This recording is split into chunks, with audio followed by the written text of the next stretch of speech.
Yes, people, what you telling me? We're back again with another Red Talk. Faz, where do we begin, my bro? Ah, man. How you doing, firstly? I'm all right, man. Can't complain, my brother. I can't complain, Good, man. good. I'm all right as well. Where do we start, man? We start off by saying, firstly, you were saying that we weren't playing good football. We disagreed, but we ended up playing the nasty football anyway. So yeah, that's where we start off, really and truly. And football is a game of 90 minutes, not 60 minutes. So even though we were somewhat positive with the first 60 minutes, it didn't really mean anything, did it? So I hear where you're coming from, that the chances, when you reflect back on the chances that we created that game, it wasn't actually clear-cut chances. It Nope. wasn't.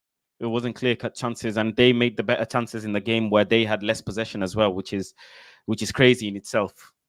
And they didn't have the quality of players we had on the pitch as well. So when you put all things into perspective, yeah, it wasn't a good performance. And this is what I was saying. Like, I think I'm one of the only Manchester United fans that actually understand how good our squad is. Like, Yeah, we yeah, actually yeah, have yeah. a good squad. A lot of people are downplaying the quality of our squad. Like, the only places that I think that we lack a real quality in the squad, yeah, is probably in the attacking areas, bro. But even then, there are teams that don't have the attacking that have less attacking quality than us that are more dangerous, bro. Yeah, You know what I'm definitely, saying? definitely. I think even they sold some of their players, they got rid of some of their players and whatever, but even then, like I said this in my match preview, anyways, that Palace are the type of team that are very comfortable and happy with playing, defending without having the ball. That's their forte Hmm. almost. So they were happy with that. They were very, very happy, and they shown that throughout the season in the first 5 games that they don't need to actually keep the ball in their possession to still be dangerous and score goals, because that's how they drew with Leicester. They drew with Chelsea like that as well, and they've drawn with us now as well. I think they'll be rather than us, they'll be kicking themselves because the chances they created were actually like clear cut chances that you would expect anybody Oh, bro, anybody the in the two Premier League the to two to score. chances that fell to Eze, yeah. Oh my days. Like, we wish that we got those chances. We wish.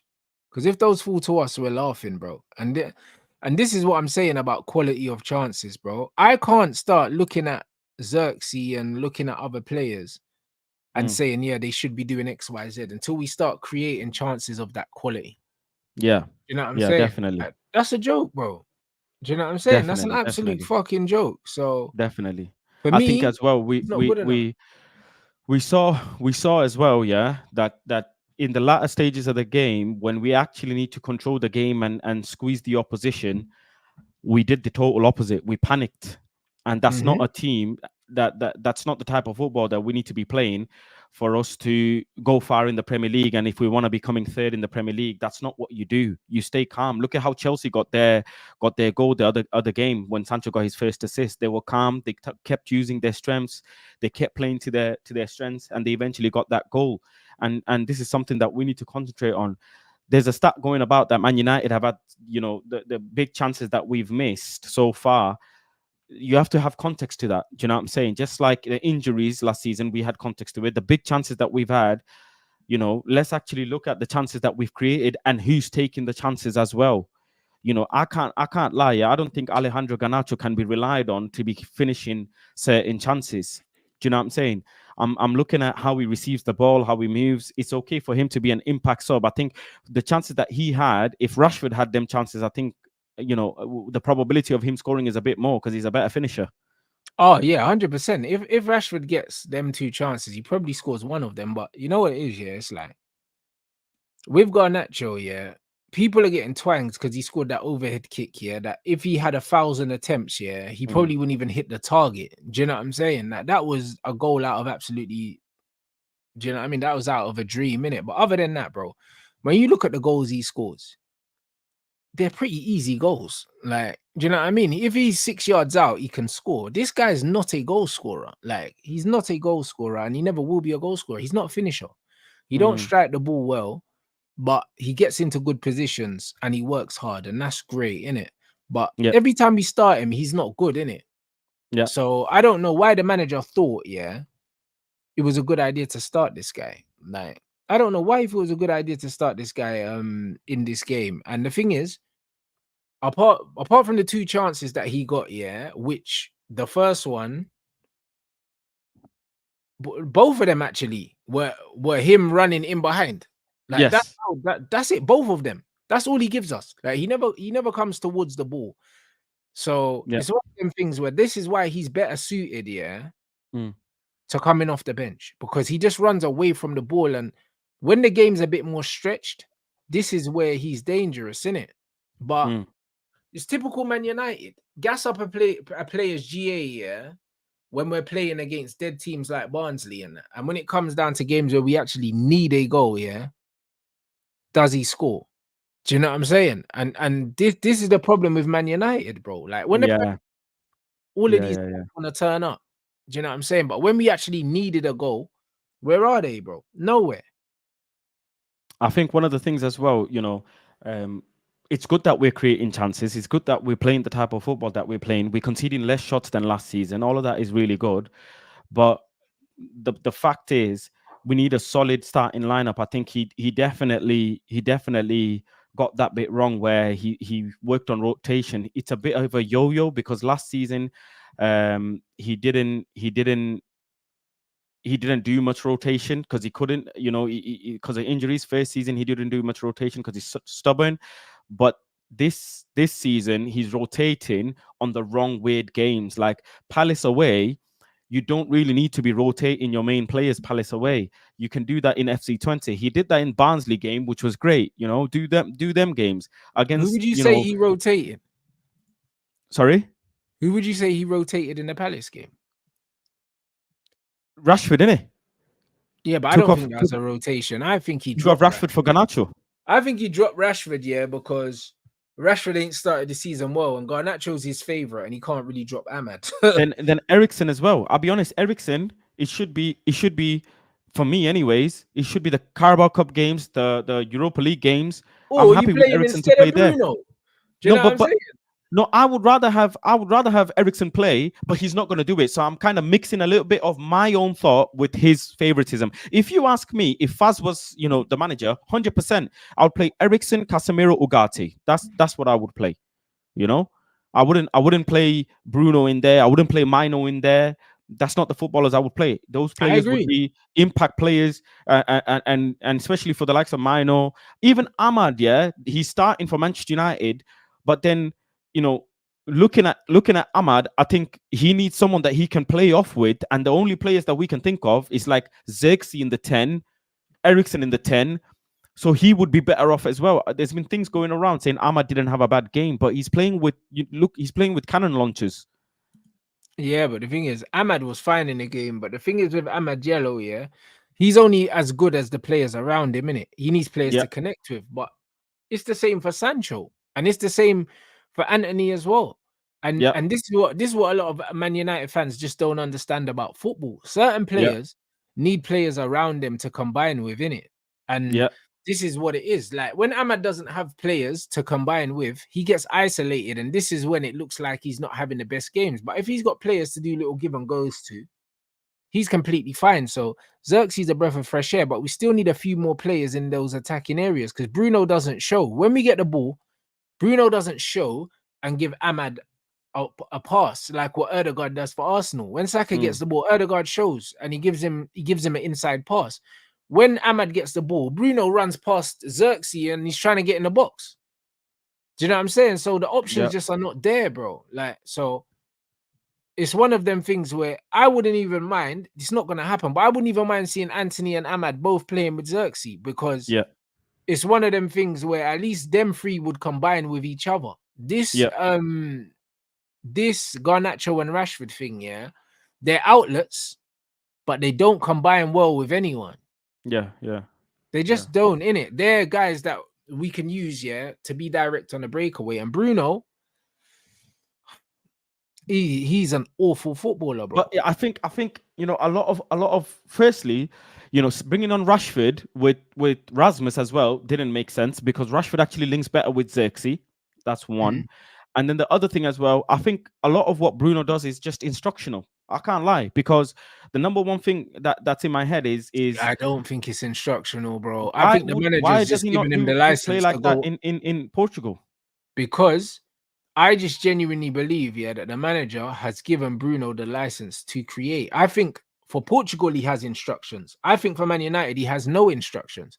That's why he plays like that. I think he plays, yeah, with freedom for Man United, and for Portugal, he plays under instruction. This is why he's a lot more reserved. And even for Portugal, he's not good, bro.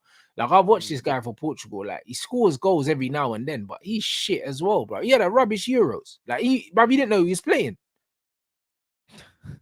You didn't know he was playing, bro. He didn't have a good Euros. Like, no one can tell me he did.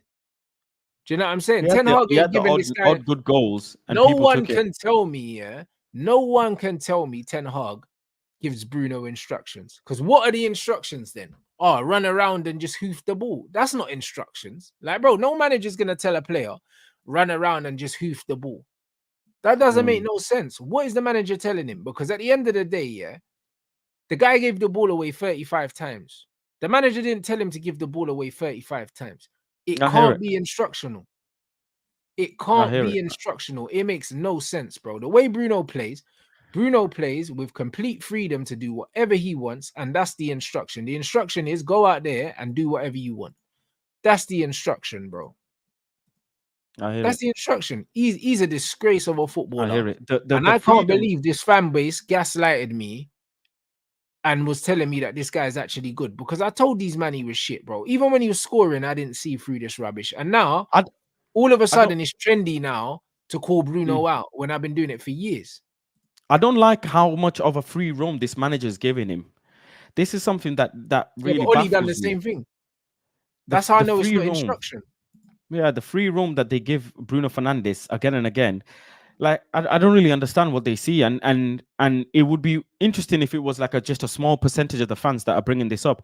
It's a lot of the fans bringing it up. Yeah, but it is now though. But it wasn't before, fans. They're just jumping on the bandwagon now because they're seeing, yeah, that I was right, blood. That's all it is. Because man's been calling out Bruno for like the best part of 3 to 4 years, bruv. Do you know what I'm saying? Since before lockdown, man's been calling out Bruno. Do you know what I mean? Now, all of a sudden, everyone's having this big Bruno Fernandes debate, yeah? There was no debate. These men were doing up KDB and that, saying he was the best foreign signing since, what was it? Nah, the best foreign signing for Man United since Van Nistelrooy or Van Persie or Cantona or something. No, Cantona, man said. Gary Neville said it. Cantona. That's crazy. Bro, I'm telling you, these men are flipping bozos. Do you know what I'm saying? So them man want to come out and talk about Bruno now because it's trendy. Man, them are having these discussions now on Sky Sports, Talk Sport about Bruno. We've been having this Bruno discussion for the last 4 years. He's a criminal, bro. Do you know what I'm saying? So these men want to have a conversation about Bruno now. But bro, we ain't seeing nothing new from Bruno. I think Ineos messed up as well, giving him a new deal. I think that was a very, very big mistake. Very big mistake. To be fair, it wasn't a new deal. They just gave him a pay rise. His deal already had 3 years on it. They shouldn't have given him a pay rise. It still makes it difficult for us now to sell him on those wages. Yeah. Who's gonna want to take him? Either way, who's gonna want to take him? That's the biggest problem.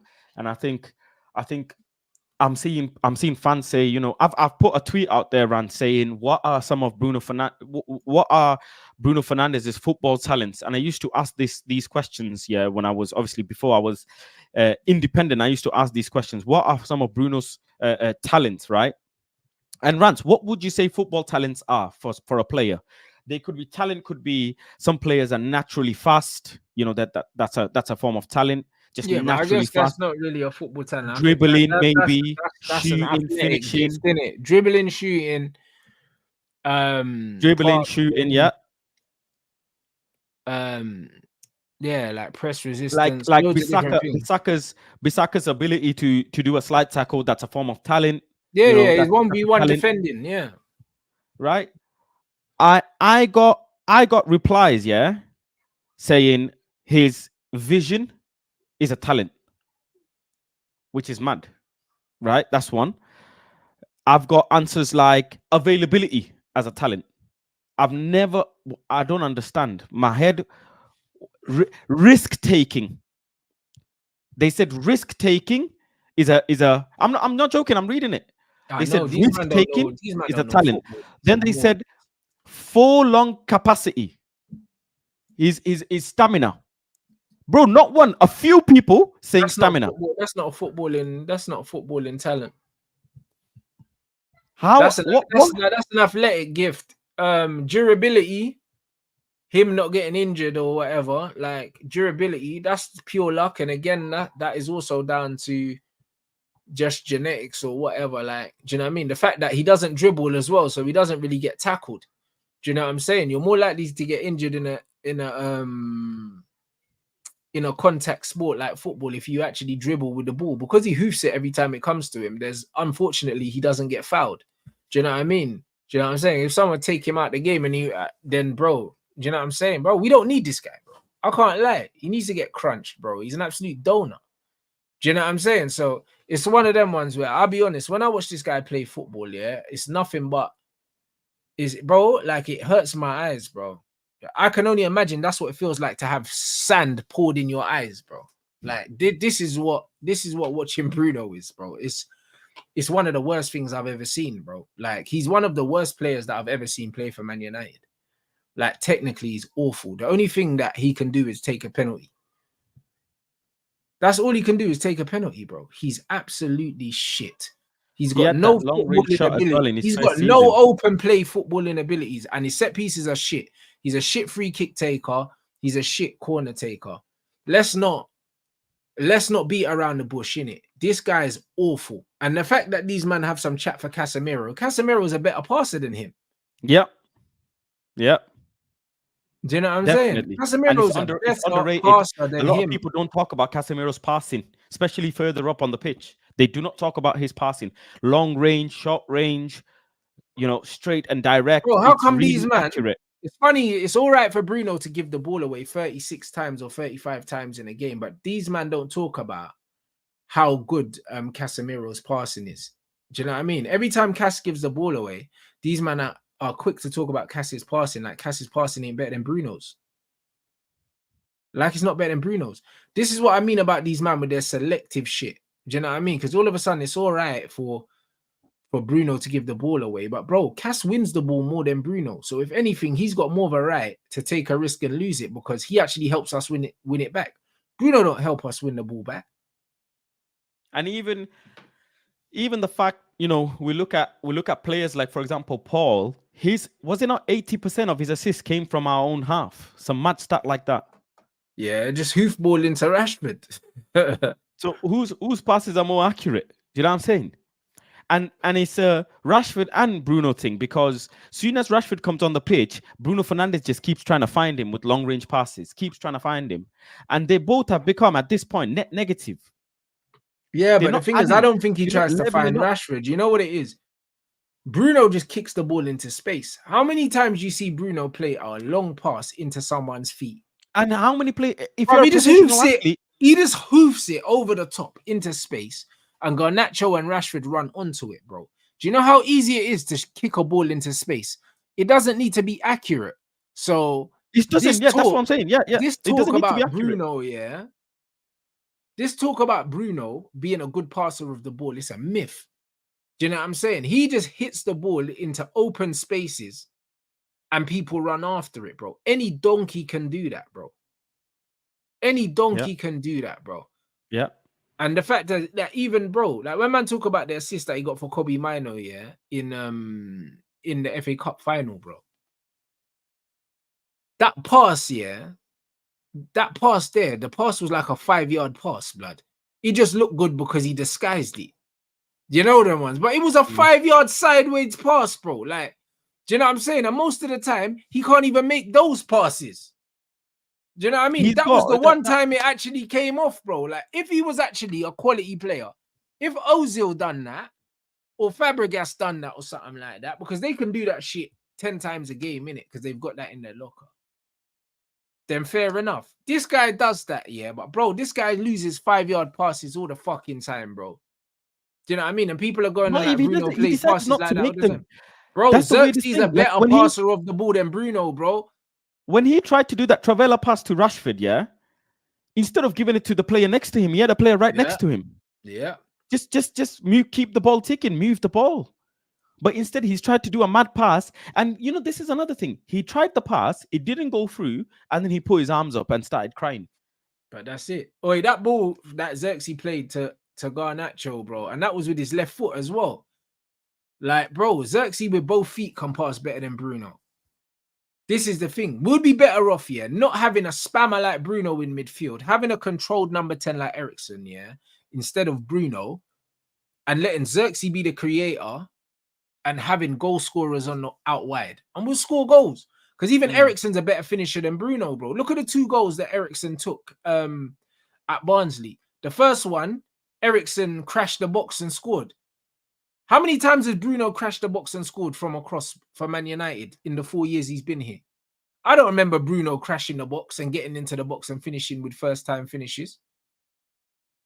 And then the second goal as well, he wrapped that into the side netting, bro. Like Eriksen. So Eriksen can box crash. Bruno don't box crash. So we'll be better off playing Eriksen in the 10, Zirkzee floating, and telling Rashford and Ahmad stretch the pitch. We'll be better off doing that, bro. Bruno's not a good football player. I don't care who thinks he is, bro. Like, you don't know ball, bro. Including Ten Hag. He don't know ball, bro. He's one of the worst managers I've ever seen in my life, bro. Like, I can't believe that this guy is the manager of Manchester United. This guy has failed all the way upwards, yeah, to have one of the biggest jobs in football, bro. I'll be real. You know when they say about, oh, yeah, if he got to this level and that, bro, I'm telling you, yeah, there's 1,200 people in here, yeah, and at least half of you lot, yeah, including myself, could do his job better than him. He's useless. You ain't even got to be a good manager, yeah, to get this Man United team playing, bro. Because Oli ain't a great manager, bro. And Oli had us playing better football than Ten Hag. And they said Ollie's a PE teacher. If Ollie's a PE teacher, this guy's head of the year, man. Bro, this is what I'm trying to say. Like, bro, what are we doing? Like, what are we actually doing, bro? He's a bum. He's an actual bum. If Ollie's a PE teacher, bro, like literally, I don't know, bro. He might be the cleaner, blood. He might be cleaning the classroom. He's an horrible. Absolute bum. And you had, you know, big up to Lex from Yardman Edition podcast of Flawless. Yeah. Them, yesterday, I was listening to them and they were saying, you know, you had imagine your girl saying, yeah, that she's gonna continue cheating on you, and you put the suit on to go and see her. That's what Marcel did. He put the suit on when they extended his contract. He put the suit on. Yeah, it's crazy. This is crazy. No, but now we start here. Yeah, we've got to the point where we're saying give it till game week 10. So you want to get abused 10 times. Yeah, but you know what it is? I believe, yeah, fans like Marcel and them, man, yeah, their need to be right means more to them than the club actually being good. Because they can't look at Man United play and say that, yo, this manager's good. Because no good manager, yeah, in modern football has taken 3 years, yeah. No, to show you what their style of play is. No good manager. Do you know what I'm saying? Man. No it's good horrible. Manager. I can't believe what the level of mediocrity that we accept now. We've got guy, yeah. I'm seeing Manchester United fans out of nowhere, creep up out of nowhere, yeah. Bro, these men are making TikToks, yeah, holding a lotion to their ear and talking to Ten Hag outers, like and saying the manager coached the win. How can you coach a win, yeah, but you don't win the game? Brother, like, bruv, if you coach the win, yeah, that means you've created clear-cut chances and the players have missed it, bro. Crystal Palace created better quality chances than us. So what are we doing here, bro? You know? Like, everyone was talking about how good Dean Henderson was, bro. Like, and it's just like, bro, there weren't clear-cut chances, bro, and they weren't falling to the right players in the right areas. It was dead, bro. The whole Ten Hag thing has been over sensationalized. Like, even this thing right here, bro. Like, when you look at the amount of money that he spent at Ajax, yeah, in a league where teams don't spend money, and then he had a golden generation of young players coming through at the same time, bro. He was very fortunate. And I was on Nuruddin's channel yesterday, and I said to one of the brothers, I said, yo, name me something that Ten Hag done, yeah, that De Boer didn't do, bro. Because we know how De Boer ended up here. Man couldn't answer me the question. Man couldn't answer the question, bro. Ten Hag is a fucking failure at Manchester United, bro. He's a failure. He's an awful manager. He'll never be a good manager, because part of being a good manager is understanding profiles of players, is talent ID. He can't even identify the talent within our team, bro. He wanted to sell Christian Eriksen. He didn't play. Christian Eriksen didn't play in pre-season, and all of a sudden he's starting a game. You say as well that they say, you know, under the structure, blah blah blah, he's gonna do well and whatever. This is another myth as well. Like, the brother needs spoon feeding everything. We're paying people to do his job and help him that he's supposed to be good at. That's the maddest thing of it all. We've employed people in his position to help him. How does that even make sense? Assistant managers are not supposed to be first team managers who come in to be assistant. That is crazy in itself. Not one, but two of them. And then on top of that, this thing about, you know which managers weren't backed? Managers that actually looked at the scouting reports and identified players that they want to play in the system. Not managers that just end up bringing their own stepson and man them from their village, bro. Because what happens, eventually when we need to part ways with De Ligt or part ways with Mazarawi and Martinez and Malacia and all of them, do you know what I'm saying? What's this guy going to do? This guy brought everybody he brought Weghorst from his village and played him in the 10. Job. If this is not jobs for the boys, I don't know what is. Mandem used to say, Ole was doing jobs for the boys and all of this. What is this? Do you know what I'm saying? What is this? Rasmus Højlund, the commissioning of Rasmus Højlund signing is worse, in my opinion, than Anthony's signing, bro. I'll be honest. It is. Because I'll be honest, Rasmus is never, ever going to go past the money that we paid for him, ever. No. Ever. Bro, Rasmus Højlund is trash. He's one of the worst strikers in the league, you know. At any team. How can your touch be so bad? How? And you're a striker. How come people couldn't see what I was telling them when I told them about Rasmus? Brother, how? Jump. Bro, he's so rubbish. I can't up on man. That's all he does. Bro, I can't believe Man United fans are still like making excuses for Højlund. He's doo-doo, bruv. And you know what? Oh, he'll come good. He'll come good. He's Zirkzee, young. Yeah? He'll come good. He'll come good.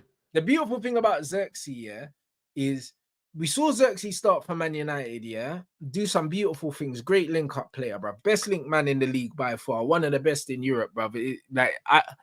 I ain't seen players play the way Zirkzee plays football, bro. He's got a very distinct style of play where there's not many players he's competing with the way he plays. Do you know what I'm saying? Because he's just a very, very rare profile of player. Very, very rare. That's why I enjoyed watching Firmino play as well, because obviously they're midfielders playing up front, innit? So it's one of them things where when the ball gets played into him, it's like he almost always does the right thing, innit? He's so technically secure. He receives the ball on the back foot instead of the front foot, which is crazy. Yeah, I mean, like his skill set is mad. I'm still not sold on Zirkzee, man, and not because he's a bad footballer, but because I would rather see him as a second striker than the main guy up front. No. Bobby, I'm not seeing it, man. I'm not buying it yet. Bobby was a different caliber of player, man, and he was older as well. Don't forget. What caliber? What did Bobby Firmino do that Zirkzee's not doing?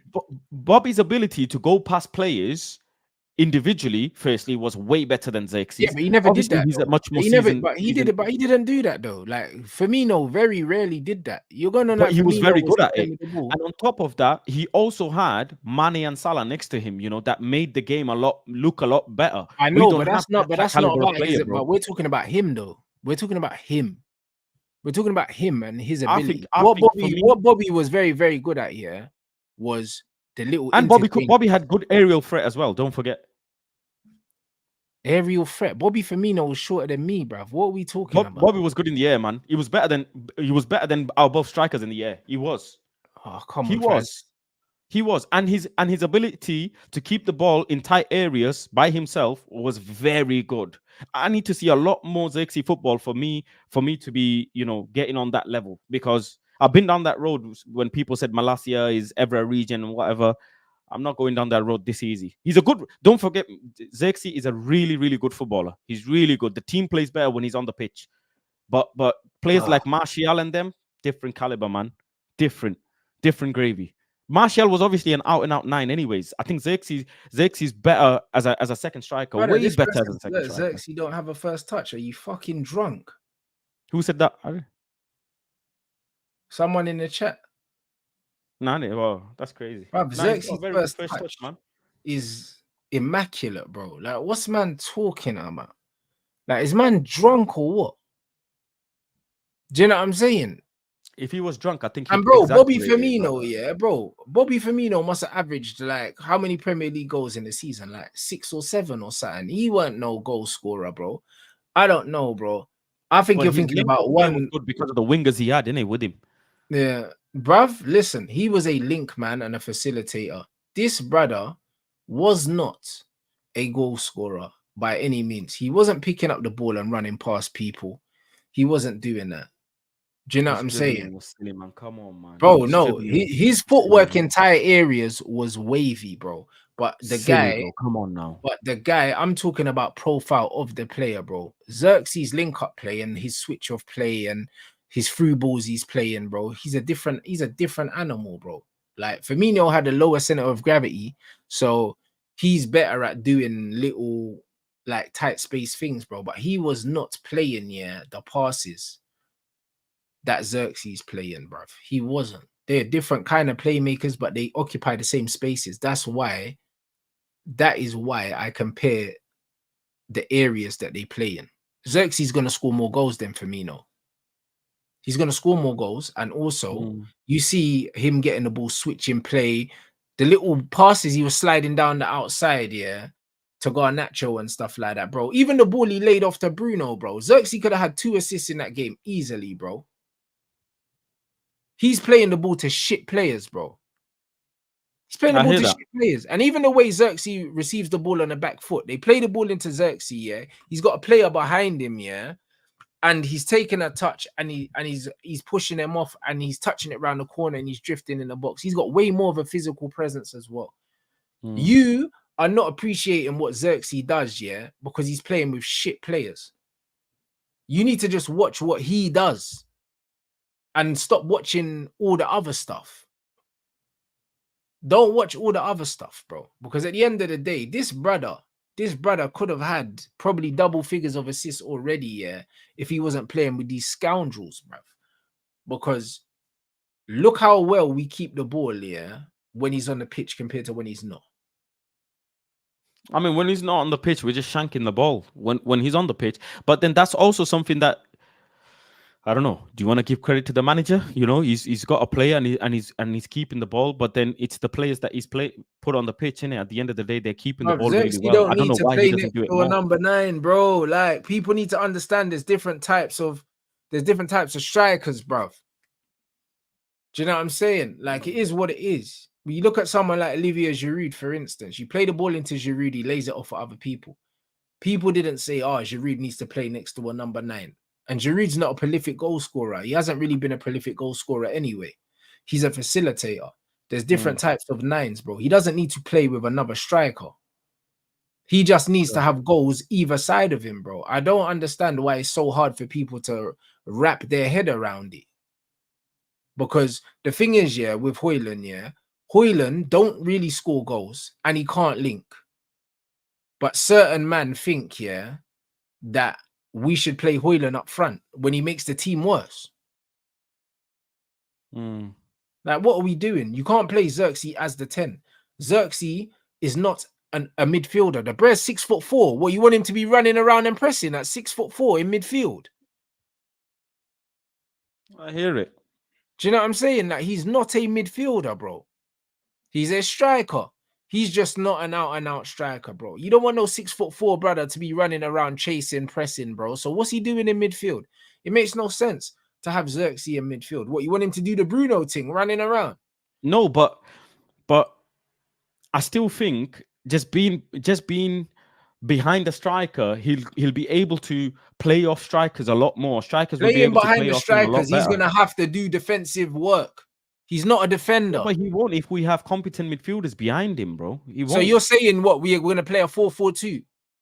He won't. With what two in midfield? Ugarte and Casemiro. Ugarte Eriksson. That's crazy. Mino Ugarte. That doesn't work, bro. Why? That don't work. Why would it not? Because he's not a midfielder, bro.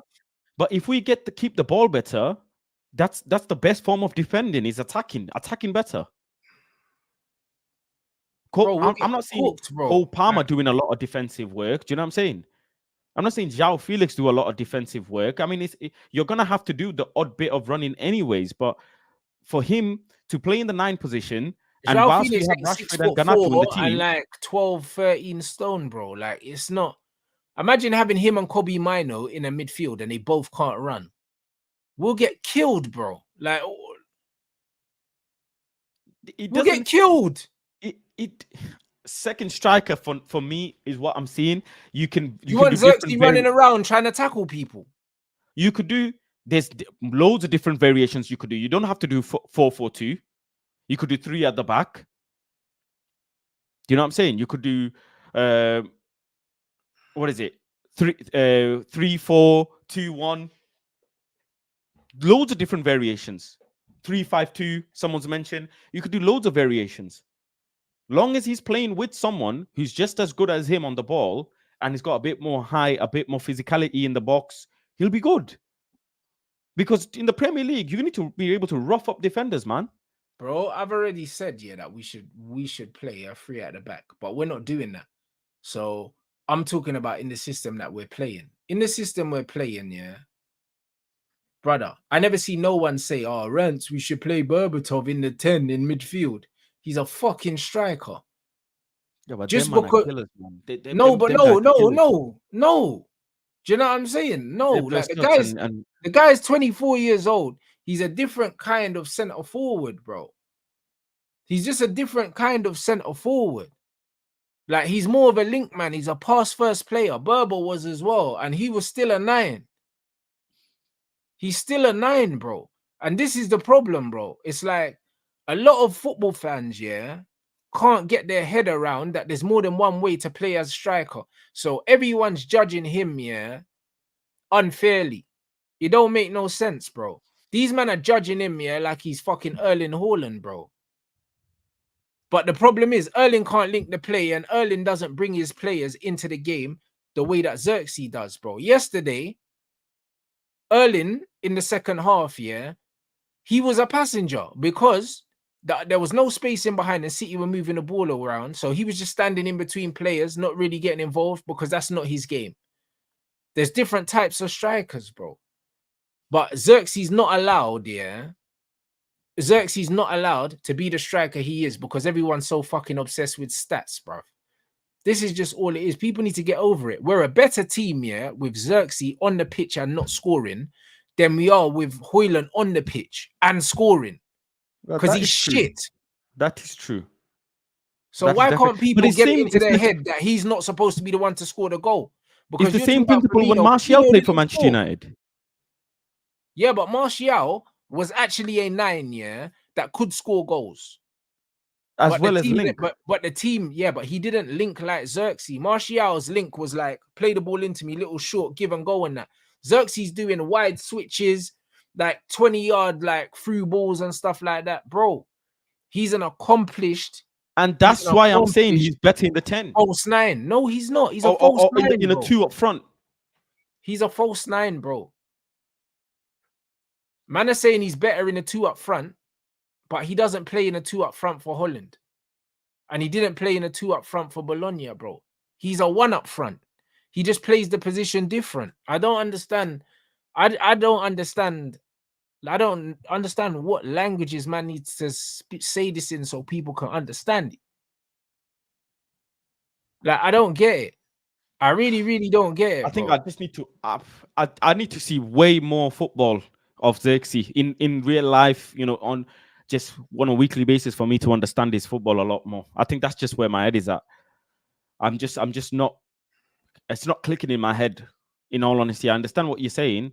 I agreed with the fact that he's really good first touch, he's a good footballer and whatever, but I've not pictured, I don't know why I've not pictured him as a striker. That's another thing as well. I don't know why. You I've ain't not pictured pictured him. him Is as a it the striker stats? because we're not fucking creating chances, Is it because and I he's had a not scoring picture of loads of someone goals. else as a striker? Do you know what I'm saying? I thought of someone else Yeah, as a yeah, but striker. bro, yeah, but people need to stop doing that.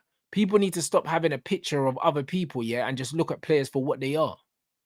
Because when What I they thought are of and what Manchester they do. United, I thought of, you know, Ivan Toney. That's the instant name that came to my mind. That type of profile, out and out. But we've gone to a different direction, so I think I just need to start getting used to it. Yeah, but I understand that. But the thing is, yeah, he gives us things that Tony don't give us, bro. And Tony would give us things that he doesn't give us. But the Yeah, point is, yeah, people need to stop judging players, yeah, on what they want them to be and start judging yeah. on what they are, bro. Because at the end of the day, yeah, Rasmus Højlund doesn't do anything well. And people are still talking about him like he's a viable option up front, bro. Mm. He's not even a good finisher. So I don't know what people are talking about, bro. I really don't know what people are talking about. If we get, yeah, if we were getting Zirkzee the ball in and around the box, yeah, to his feet, he will score goals and he will score loads of them. He will score loads of them. I don't even doubt that for a second, bro. It's just that Man United are shit, bro. This is the reality. We play the worst football in the Premier League structurally.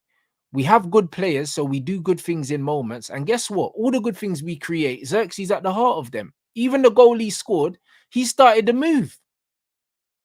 What would you say to the people that said, you know, some of the goals that Rasmus has scored for Manchester United, you know, some of the finishes that Rasmus has scored last season for Manchester United? What about them? Some of them were decent. So what?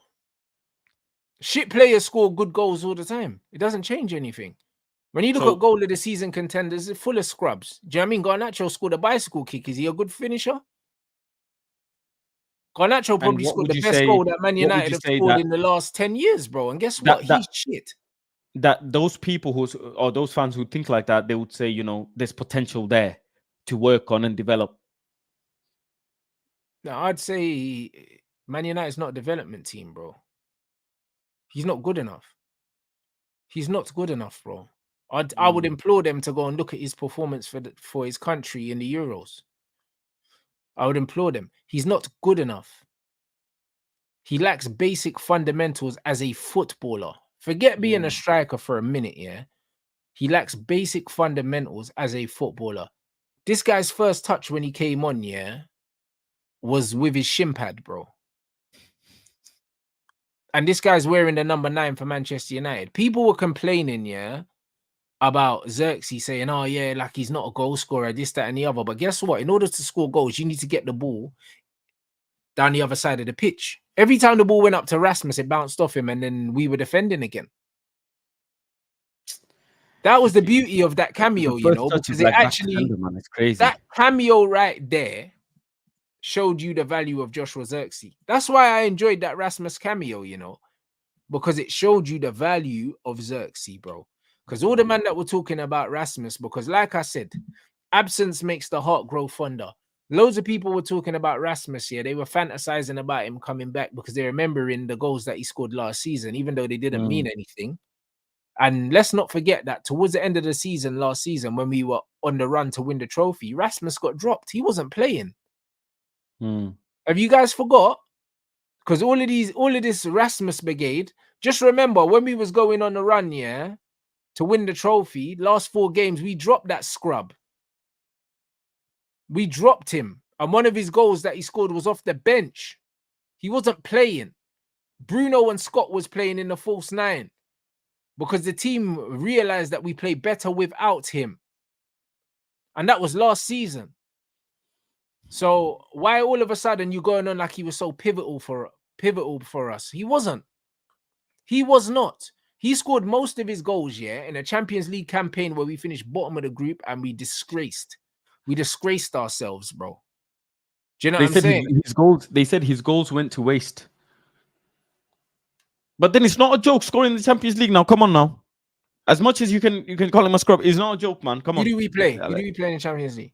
Yeah, dud teams. Yes, Copenhagen and all of them. Only Bayern. Only credible team. It's not. This guy is not good, bro.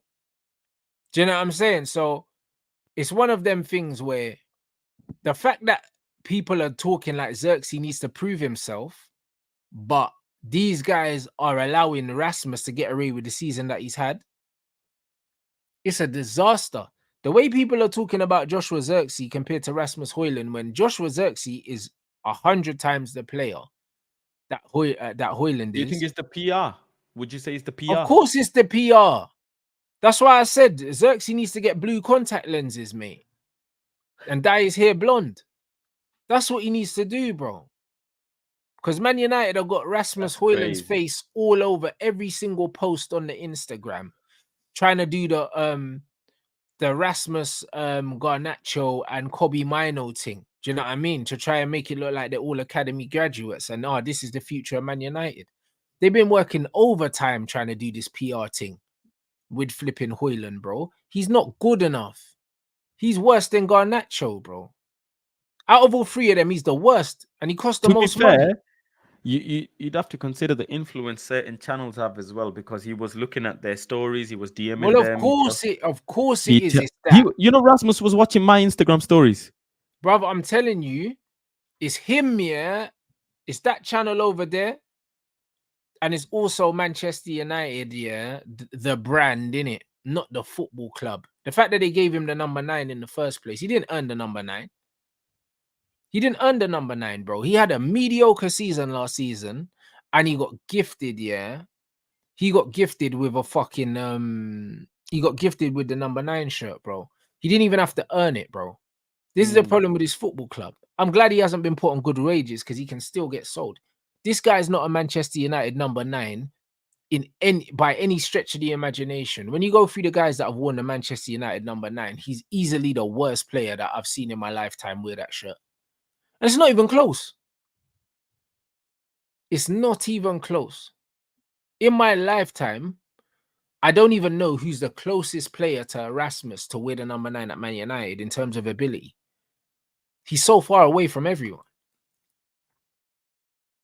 So far away, bro. Do you know what I'm saying? And the thing is, people were comparing him to Nicholas Jackson. Bro, Nicholas Jackson is, oh my days, he's miles away from him. Nicholas just has problems with when he's through on goal and that, but on the ball, he's silly, man. Bro, he's good, man. But that's what I'm Nicholas saying. Højlund can't link, and he's not a prolific finisher. Do you know what I mean? For what Erling doesn't have, yeah, on the ball, he makes up for, yeah, with his ruthless finishing and his movement, bro. He ain't got Erling's movement. He ain't got Erling's finishing in the box as well. Don't forget. Exactly. Like, he gets up in the air, winning headers and all that. Højlund don't even win headers. He's tall, don't win headers. He's weak. Do you know what I mean? Even yesterday, the way that Erling was rattling Arsenal, bro, crashing into players, and do you know what I'm saying? Making a nuisance of himself. Like, he's got an aura about him. Rasmus ain't got no aura. Do you know what I mean? He just looks like that kid that's happy to be there, the fucking exchange student. Awful player, bro. Awful player. I would have liked to see players like Sancho and Zirkzee link up. You know, that would have been nice. But we don't have that because that terrorist of a manager got rid of, man, bro. I'm telling you, this manager's got blood on his hands, bro. Like, by any means necessary, we need Ten Hag out. Because I'm telling you, if we get a proper manager in here, Rasmus Højlund's days are numbered. Because you can't use a striker like that. You can't use a striker that can't link play and also can't finish. He can't finish because even if we were a team that was creating, yeah, loads of chances from wide areas, how many first-time finishes are you seeing Rasmus score running into the box and that? I can recall one last season in the Champions League when Rashford crossed it in. But I think it was this Brer is not Erling, bro. He's not a poacher. His best attributes as a player is his speed across the ground when he's got space in behind. That's it. He's a transition player. He's like a shitter version of Darwin Núñez. I think Darwin Núñez is a good player, man. Exactly. He's a That's better what I player. said. He's a better player. shitter version of Darwin, bro. He's a better player. I think as well this season we're gonna struggle to score goals in general, anyways. And our defense is really good. Our midfield is really, really good. You know, balanced, somewhat balanced. I wouldn't say really good, but somewhat balanced. But the attack is just unbalanced, in my opinion. Zirkzee on there is great, but with Rashford, I don't know, man. I don't know. We need all these frontline players to be getting at least 10 goal contribution each in the Premier League, and then mixed with some assists as well, 5, 6, 7 assists. Then we can have a good Premier League. Because I remember speaking to you a couple of weeks ago before the season started, I think, talking about goal difference, if you remember. Yeah. And I actually calculated Manchester United's goal difference that's required this season, roughly, for them to come fourth for the next 5 games that are coming. So we've got Spurs. Who we got, Rants, please? We got Spurs, Villa away, Chelsea home. Yeah, but I think that's before the international break. Spurs and Villa, I think. Which 5 teams we got? Let me bring it up. Yeah, get that out. We're done anyway. I'll be honest. Manager gets sacked before that happens. I said manager gets sacked before that. Oh my days. Right. So our next Premier League fixtures: Spurs, Villa, Brentford, West Ham, and Chelsea. Those are not easy games. No, sorry. Before the international break, you mean? Before the international break, we got Villa and Spurs. That's it. Villa and Spurs, yeah. But I'm talking the next 5 Premier League games. In the next 5 Premier League games, at the moment, in our first 5 Premier League games, we've scored 5 goals, right? But for us to keep up with the pace of the league, we need to score 11 goals in the next 5 games. Exactly. So we need to score more than 2 goals 2.2. a game, yeah. And we've been averaging 1 goal a game. We've got 5 goals in 5 games. And the more we keep scoring 1 goal, the more the average goes up to 2.2. It goes to 2.3, 4, 5, 2.6. It keeps then 3. Eventually, you get to a point where you're 6th or 5th, or if you're lucky, 5th, but you've not got enough goals to compete. You've just not. And that's where the problem's going to be. That is where the problem's going to be. We need to score goals. Our defense isn't conceding goals like crazy, I think I trust our defense really much. Onana's showing a bit of good hands, good pair of hands. We just need to make sure we keep creating these chances. I just don't see. I'll be deadly honest here. I don't see Garnacho going on a 15-goal season. I don't see Ahmad going and having a 15-goal Premier League season. He's more of a creator. Yeah, Ahmad's more of a creator, and he's Garnacho is not a finisher. He'll with get goals here and there, but he's not a finisher. Which leaves us with Anthony and Rashford. In between them two, Rashford, again, another season where we're putting a lot of pressure, not just pressure, but a lot of expectation from Marcus to be delivering at crazy numbers. Yeah, but the expectation should be there. As a winger, he's not even playing a 9. Brother, I'll be honest, yeah. The reason why other teams score is because of their system and their manager. It's not because of the players. It's not because of the players, bro. I'm telling you, yeah, because if we played a similar build-up, yeah, I look at teams that play and have a certain way. Like, for instance, you look at Spurs. Spurs do very well getting their wide players in transition on the ball and getting them through on goal. Brighton similar, Arsenal similar in a way. If we had a style of play like these teams, and we were getting Ahmad in situations where we are playing him through, he would score goals, bro. I have no doubt about it. Do you know what I'm saying? Because you see a lot of these guys scoring goals, and they're not goal scorers, bro. They're not goal scorers. You look at Arsenal, you look at the GA and that. Now, Ødegaard will chip in with some goals. Yeah. He's not a goal scorer by any means. Nope. Saka's not a goal scorer, but he'll chip in with goals, bro. He's not a natural goal scorer. He's not. Do you know what I'm saying? You can see it. Do you know what I mean? Martinelli as well can't finish for shit. He's gone And like what 17 games yeah, without a bro. GA. And Havertz bags for Arsenal, bro. And Havertz ain't no finisher either, bro. So man can't tell me if Zirkzee was playing where Havertz was playing, he wouldn't score more goals, because he would. Because he absolutely would, bro. The problem is we're not creating chances. If you give Zirkzee the chances that Havertz gets for Arsenal, because, bro, even in games where Havertz don't score for Arsenal, he gets like 2-3 chances a game. He does, bro. That guy's a myth, man. How can you go 90 minutes without one completed pass? And he scored less than Nicholas Jackson last season. I'm telling you, the reason why, Arsenal get so many goals as a team is because of the system they play. All their players score. They don't have one player that they rely on for goals. But the flip side to that is, the flip side to Arsenal not having one player to rely on is when the system's not working, they can't get a goal because they got no superstars.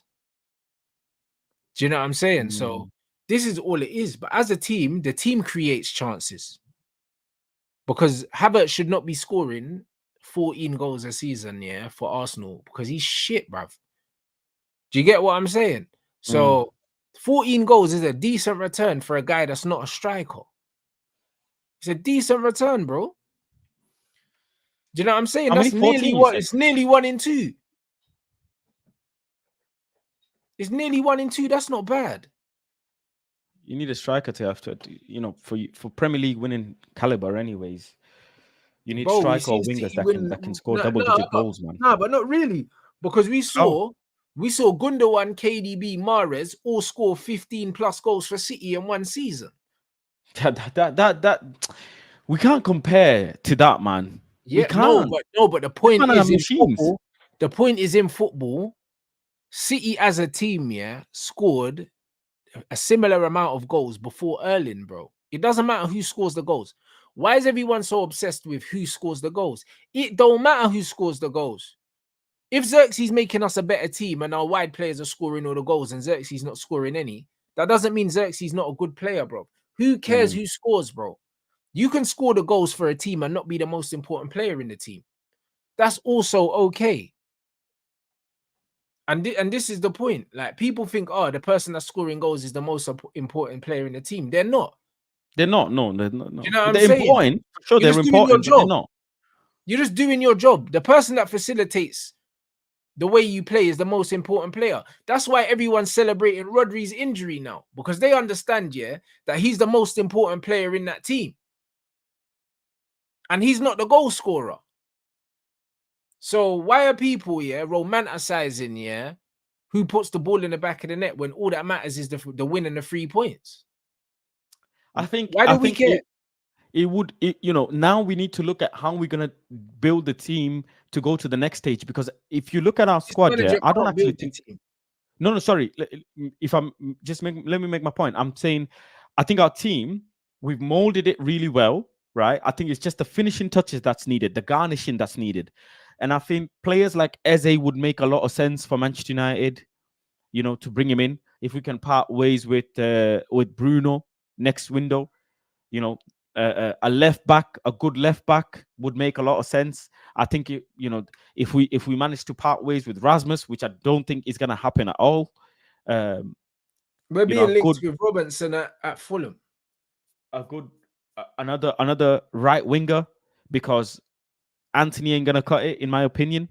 We need to part ways with him. And I think a proper goal scoring striker, man. We need a goal scoring out and out striker, because I want to see at times. I want to see that front three name them, Faz, because you're going back to the same bullshit again. I want to, but I want to see the goal scoring strikers out there in football that we can go sign that are gonna turn this team into the team that you think. With Bruno hoofing the ball up there, who's gonna score the goals?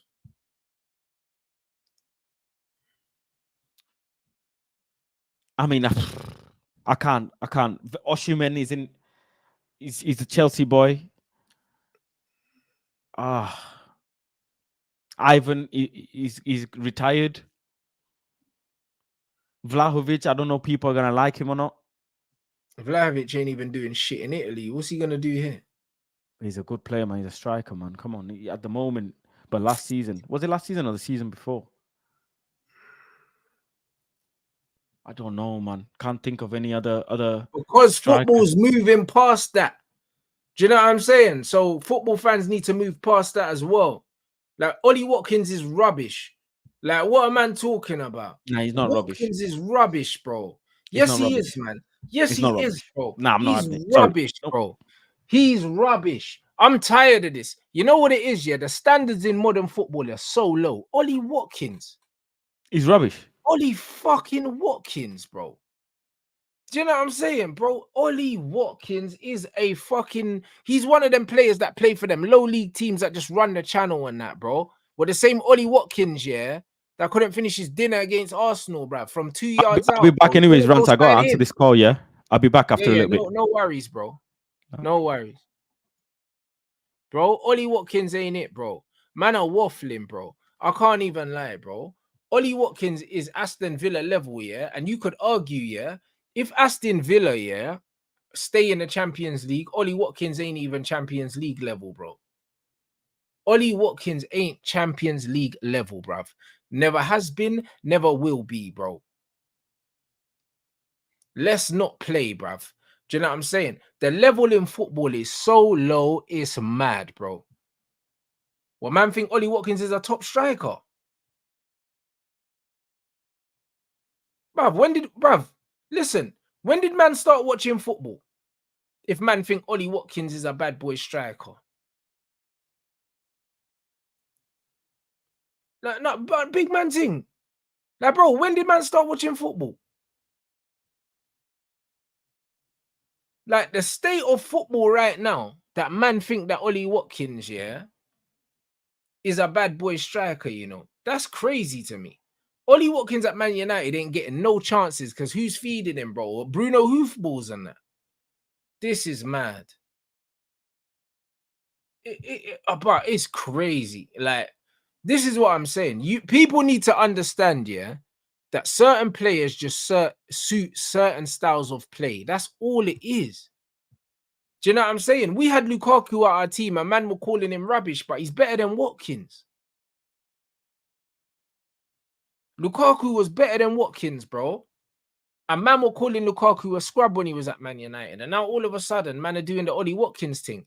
2 seasons ago, no one was talking about Ollie Watkins. Last season was probably like his breakout season in terms of goals. And now everyone's talking about Ollie Watkins. 2 seasons ago, no one was talking about Ollie Watkins. Ollie Watkins was just another like a Calvert-Lewin and all these, man. They're just Premier League fucking run-of-the-mill strikers. That's all they are. Exactly. He scored 19 goals, yeah, last season, bro. Last season was his breakthrough season. Ollie Watkins ain't young. Like, bro, what am man doing? Like, this is exactly what I'm saying, bro. Man United were never looking at strikers like Ollie Watkins, bro. Never. Because the Premier League had strikers like Jermaine Defoe and Darren Bent that were better than Ollie Watkins, and Man United weren't looking at them. Ollie Watkins is nearly 30 years old, yeah? And this guy, I don't think he's broken the 20-goal barrier in the Premier League. A man think that Ollie Watkins is a top striker.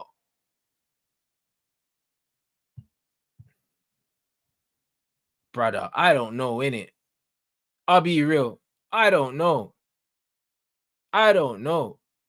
Like, I've seen man in the Premier League, yeah, get injuries and stuff like that. Even like Callum Wilson at Bournemouth, bro. Callum Wilson at Bournemouth was better than Ollie Watkins.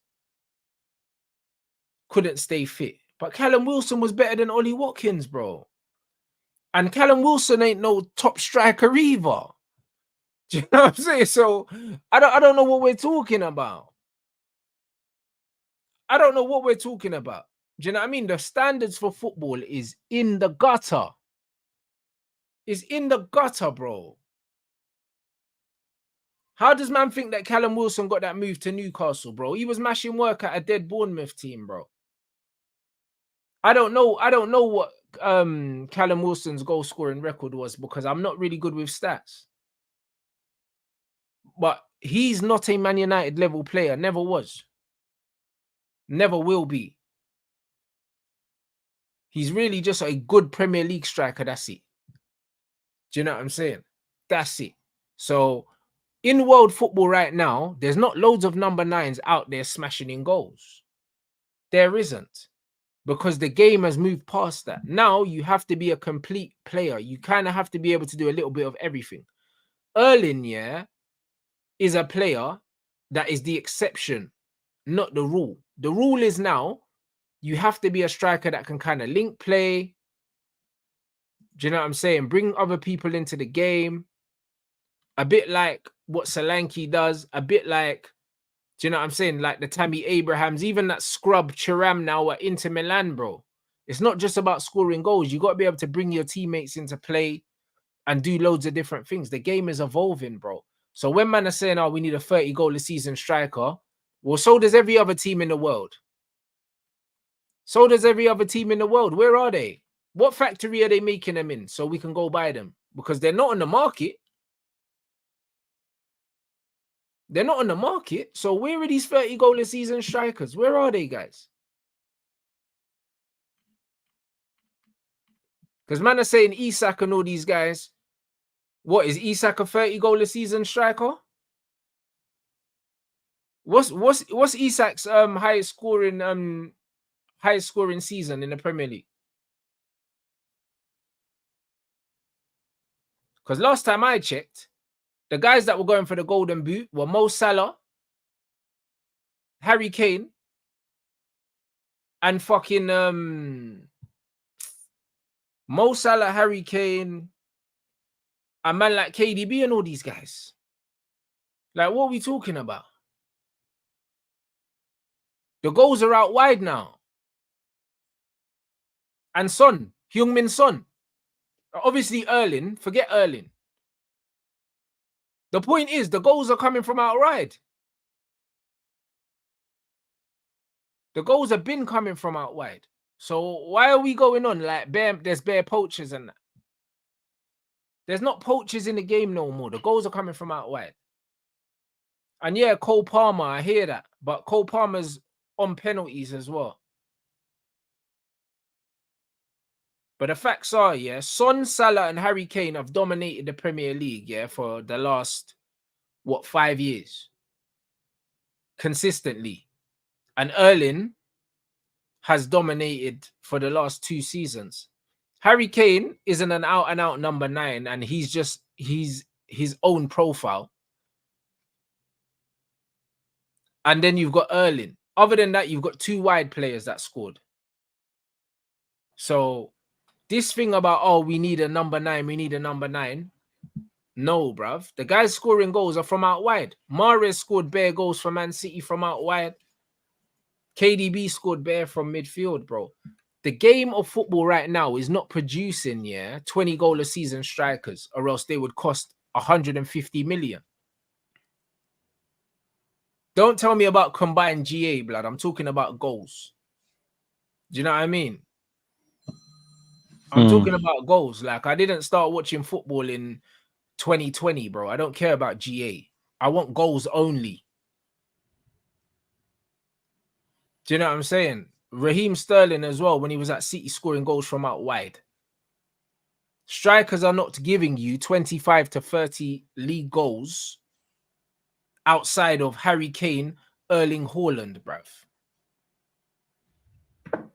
What other strikers are giving you that?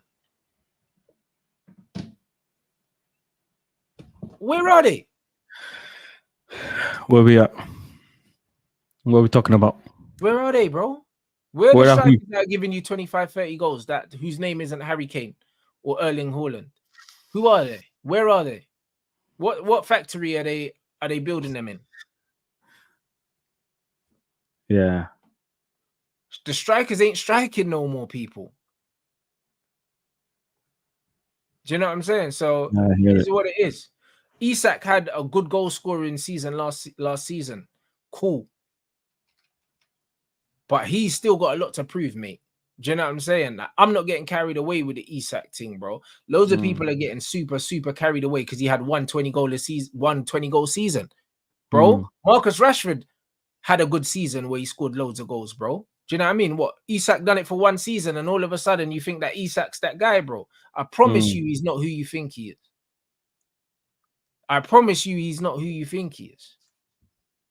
Man are getting carried away. He's not that, bro. He's a good player. But that's all he is, bro. He's not the worldie that these men are making him out to be. Or else, if he is, you'll see a Real Madrid or Barcelona or something come true and want to offer up some big money for Isak. He's not that player, bro.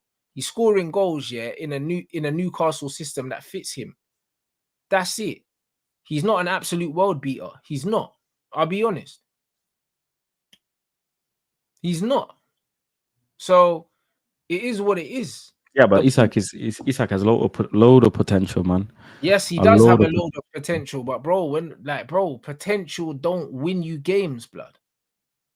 What are you saying? Zirkzee can win you games more than Isak? Bro, he will win the team games, yeah, because of how he facilitates the football team. Do you know what I'm saying? And this is what it is. He makes the team play better. This is what it is. That's how football works. Like when you saw Eden Hazard, yeah, he said, yeah, that he enjoyed playing his best football when he had Olivier Giroud up front. Because this is how football works. There are men that are facilitators and there are men that are goal scorers, bro. Facilitators are just as important as the guys putting the ball in the net. You guys are obsessing over who scores the goals. I'm telling you, I don't care who scores. I don't care who scores. Man United are a better team, yeah? Are a better team with Zirkzee on the pitch. He makes us play football. Bruno is supposed to be our creator, but Zirkzee creates more than him. I hear it. So this is what it is. So does Ahmad as well. Exactly. So why are people judging, yeah? People are so fixated, yeah, on what Zirkzee doesn't do and what Ahmad doesn't do, instead of maximizing their strengths so the team's better. This is the problem, because they've got very, very good strengths, but everyone's focused on what they're not doing, bro. That's not how you get a better team. That's not how you win games. That's just how it is, bro. The bottom line is this Manchester United team, yeah, have the right players, the right ingredients, and the wrong cook in the kitchen. That is it. That is it. The manager is the biggest problem. The biggest problem with this team. We have a good enough team right now to go out there and smoke teams, bro. Playing a good style of football and absolutely smashing up teams because we have the players. You saw it in little spells against Crystal Palace. Now, bro, it's very obvious, bro. I didn't realize Isak was 27. I didn't even realize he was that age already. That's crazy. I thought he was younger than that. I'll be honest.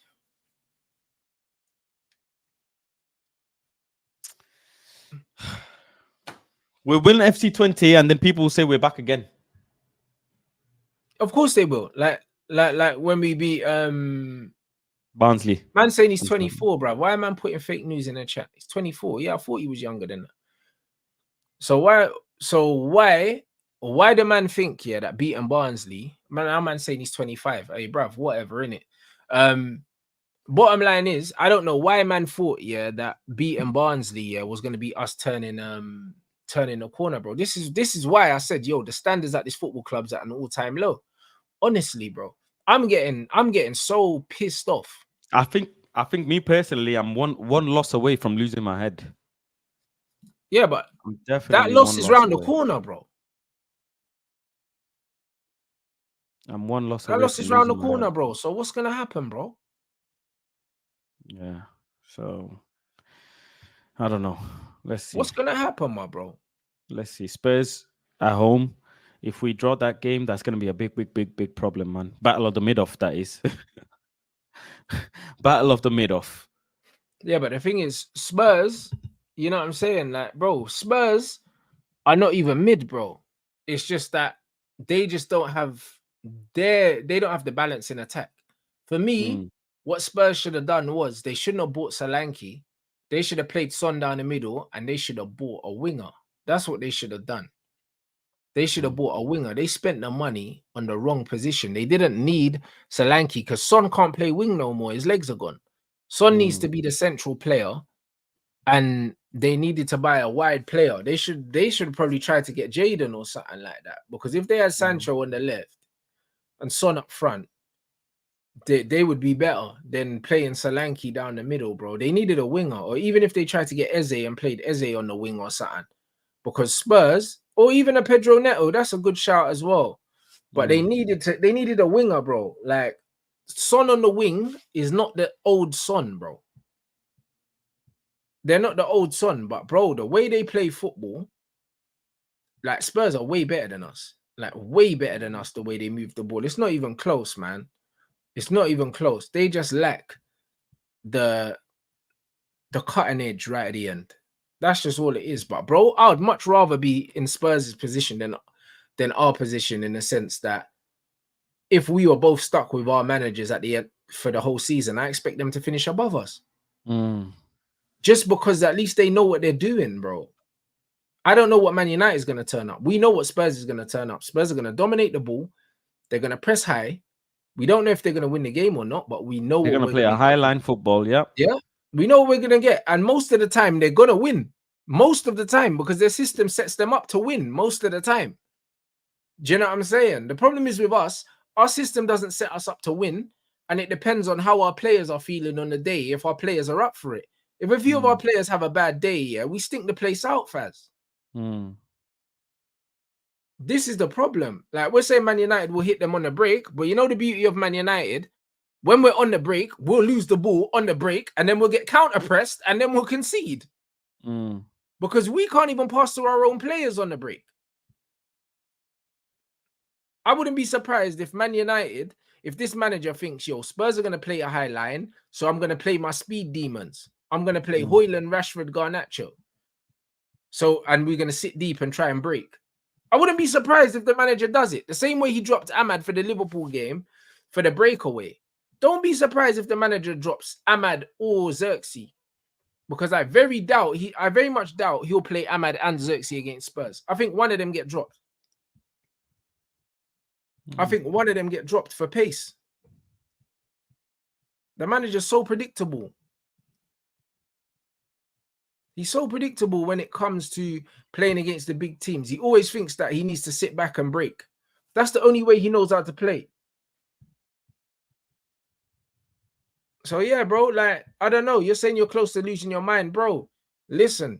One game. I've got one game left in me. Faz, it's round the corner. If we don't get at least 4 points from the next 2 games, he needs to go, man. I'll be honest. If we lose to Villa or Spurs, he needs to be sacked immediately. If we lose either of those games, you think he makes it till Jose Mourinho? No, makes it till then? I think if he don't win both of these games, brother, even 2 draws ain't good enough. Nah, I don't think they sack him yet. Bruv, even 2 draws ain't good enough. And the reason why you sack him, before this international break is because, like, what's the run of games after the international break? Have you got winnable games or not? Or do you let him stew for a bit longer? I think they're going to keep him a little longer, in all honesty. One game.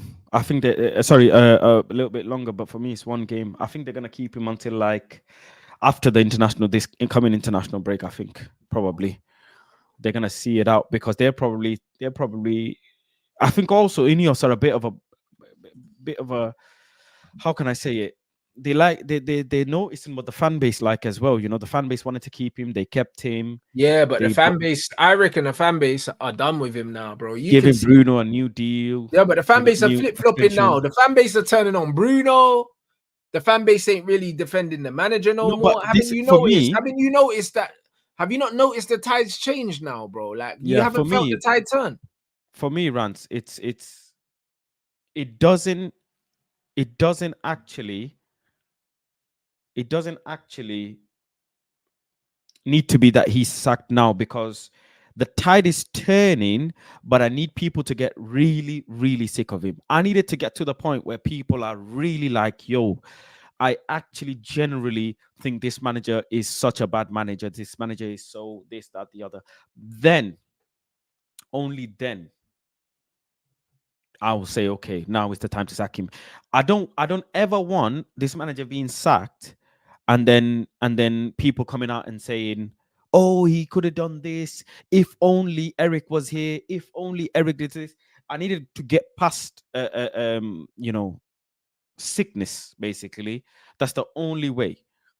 We've got to amputate this management of this club. So I want to see it out more and more and more, where people are really like, stop coming to the stadium and that type of stuff. They already are, to be fair. You're a funny guy, bruv. Like, bruv, I'll be real, yeah. The fans have turned on this manager, even if they're not vocally turning on the man. They've turned, bro. They've turned, bro. I'm not ready yet. You know what I'm saying? I'm not ready yet. They've turned, bro. I'm not ready yet. I mean, I'm ready, but I don't think the fan base as a whole is ready yet. Do you know what I'm saying? Bruv, get this fucker out of here, bro. I'll be real, yeah. Like, these two games right now, Tottenham and Aston Villa, these are tough games, yeah. And it's one of them things where, guys, you man are here with me, bro. Like, we've watched so much football this year already. Not even this year, this season. We watched the Milan derby yesterday. Yeah, today's Monday. We watched the Milan derby yesterday. We've watched obviously the revitalized Chelsea. Do you know what I'm saying? We've watched Brighton play against us. We watched Leverkusen in Europe and all of that, bro. Even the way Leverkusen are set up, Juve, PSV, we've been here, bro. So we've watched Motta. We've watched Alonso. Do you know what I'm saying? We've watched in hold on. Yeah, no, yeah. It was Leverkusen I was thinking about, because they got, what's his name? The striker in it, Bonif. So we watched these guys play, bro. We've watched Barcelona. Do you know what I'm saying? We've watched Marseille. Now we've been watching a lot of football, guys. And we're awful. Do you know what I'm saying? Like, you know what's crazy? When I was speaking to Nuruddin yesterday, I said, bro, stop comparing Man United to Man United. Compare Man United to everyone else, bro. Do you get what I'm saying? Like, when a brother was saying, oh, Man United, but when we don't sack managers, bro. Man United, don't compare Man United to Man United. Compare Man United to their peers. All their peers sack managers and win trophies. Yeah. Man United sacked 4 or 5 managers between Sir Matt Busby and Sir Alex Ferguson. So stop this lies about the fact that we don't sack managers. We do sack managers. And the manager that we brought in, yeah, that we didn't sack and that we gave the benefit of the doubt with Sir Alex Ferguson, was a guy that already had a European Cup, already won, and he's still the last manager to win the Scottish League outside of Glasgow, bro. It still ain't been done since him, bro. This guy's retired, gone to another club, this, that, and the other. How many years ago was that? Over 30 years. Over 30 years. No one else has still done what he's done. Do you know what I'm saying?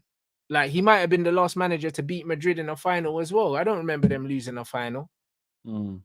So this is the guy that we gave time, bro. And they're saying, oh, it took him 6 years and all of this stuff to win a league. Forget win a league title, brother. You can't compare, man. The man came in already a winner. Yeah, but this is what I'm trying to say. He came in already a winner. He was like the equivalent of when Chelsea hired Jose Mourinho from Porto, and he just won the European Cup, bro. He was already the guy. Ten Hag didn't come in with that reputation. Do you know what I'm saying? So why are we pretending? Why are we pretending that Ten Hag's come in with all of this reputation and all of this pedigree, and he's earned our respect? He ain't earned no respect from me, because he ain't done nothing at this football club I ain't seen been done before. And he hasn't even done it in good fashion. He hasn't even done it in good fashion. Man are going in like he's come in and we've absolutely smoked teams, yeah? And he's played great football, yeah? And won trophies. No.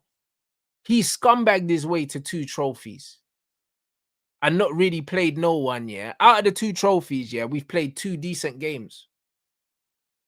That's about it. Played 2 decent games, bro, to win these trophies. And both of them were in the FA Cup. Both of them were in the FA Cup because that League Cup run was farcical, bro. Newcastle was the best team he played. So why are we trying to romanticize the shite that this guy has done? I've watched all of these managers this season, and a lot of the guys I've mentioned, Vincent Kompany as well. A lot of the managers I've mentioned, this is their first season at their club, you know. De Zerbi's first season, Motta's first season, Xabi Alonso's second season. Thingy at Barcelona, first season. Maresca, first season. So I'm being fair, because all these guys I'm talking about, it's their first season. It's Postecoglou's second season, but his first season was good. Arnie's first season. If we're talking about Glasner's first season, yeah, that's what I meant, Flick. If I'm talking about Glasner's first season last season, he had them playing ball. None of these men ain't had to wait 3 years to see some football. And so then why do I need to wait for 3 years? Needed to spend all the millions and millions of pounds. Well, there you go. And bring in their own players from their village. Bro, Arnie's not brought in no players. How about that? They smoked us 3-0 on our own gaff, bro, and it could have been 6, bro. Their players were laughing at us. So why should I wait, bro? But these men are comparing Man United to Man United, but not the good Man United. They're thinking of the worst of Man United to compare us to, because that's where the standards are. They're at an all-time low. These men are comparing Man United to the worst Man United you can think of, bro. And even the worst Man United I can think of is probably David Moyes. We got to a Champions League quarter-final. I had fans tell me, that we've never had a manager in their prime since Sir Alex Ferguson. As if that shit even matters. We've not had managers in their prime. It doesn't matter, because even out of prime Louis van Gaal, 5 years old. Even out of prime Louis van Gaal, if you give him money, if you gave him 700 million, Louis van Gaal would have won us the league, bro. Easy. Plain and simple. What about Jose? Forget Jose, bro, because Louis van Gaal's the last manager that's coached our team, and we've had a style of play, and we've had a clear identity, and we were terrorizing all the teams around us, the big 6 teams. We terrorized all of them, Faz. That was the best time to be a Man United fan post-Ferguson. Everyone knows how big, the games against our rivals are. Everyone knows that, bro. Everyone knows that, bro. That was the best time. Go Anfield, slap man in their head. How can man say Jose was too toxic, but you got Eric Ten Hag feeling sorry for you? Man, grow up, man. Yeah, that's what I'm saying. It's crazy. How can you say Jose was toxic, when this manager's beefing all the players and saying random stuff about players in public, and man's not won anything? He's not got 1 Champions League to his name. Come on, man. It's crazy. Grow up. No, it's a mad thing, bro. This manager walks around like he's Teflon, bro. Do you know what I'm saying? Nah, bro, man, say Mourinho would have won the league. Mourinho's time at Man United was toxic, bro. I'll be honest. Like, I didn't enjoy that. It didn't all his fault, bro. Like, it didn't all his fault. Yeah, but bro, I didn't enjoy it, bruv. Mourinho wanted, Lukaku and Perisic, bro. Get out of town, man. Like, bro, let's not try and rewrite this Mourinho thing. And he wanted Maguire as well. So let's not do this Jose thing. Jose would have filled our team with scrubs, bro. And had us parking buses at Old Trafford, is it now? Remember when we had Jose, blood, and we was parking a bus against Liverpool, bro, with Ashley Young at left back, bro, 0-0 and we parked the bus against Liverpool under Eric Ten Hag as well. Yeah, exactly. But I'm talking about Van Gaal, bro. That's why I said Van Gaal, bro. We park it under Ten Hag, but I'm saying, bro, Jose was bad, bro. Like bad gets you Europa League. I'll take that. Yeah, but I hear that. But bro, that was Zlatan and Pogba's trophy, bro. We remember what they done in that competition. Zlatan and Pogba were just playing by themselves, bro. Remember in that League Cup, that year, we were losing and we brought on Zlatan and Pogba and they combined for a goal straight away. Yeah. Like, bro, the players won those trophies. If we're being honest, like they did, bro. Our team was sick. Our team was sick, bro. This Brer went and got Mkhitaryan, the best player in Germany, then got Zlatan, who was in one of the players of the season in Italy, and then had Paul Pogba as well. Like, bro, the team was crazy. Like, we were smoking teams, bro. We weren't meant to be in that competition. And we beat up a little young Ajax team. Do you get what I'm saying? But Yeah, Mourinho's thing was awful. But again, the beauty of football is, in hindsight, everything sounds beautiful. Do you know what I'm saying? But the Mourinho thing was bad, man. It was bad as well. He was past his prime. Mourinho wouldn't have won us a league, bro. But Van Gaal wanted Thomas Muller.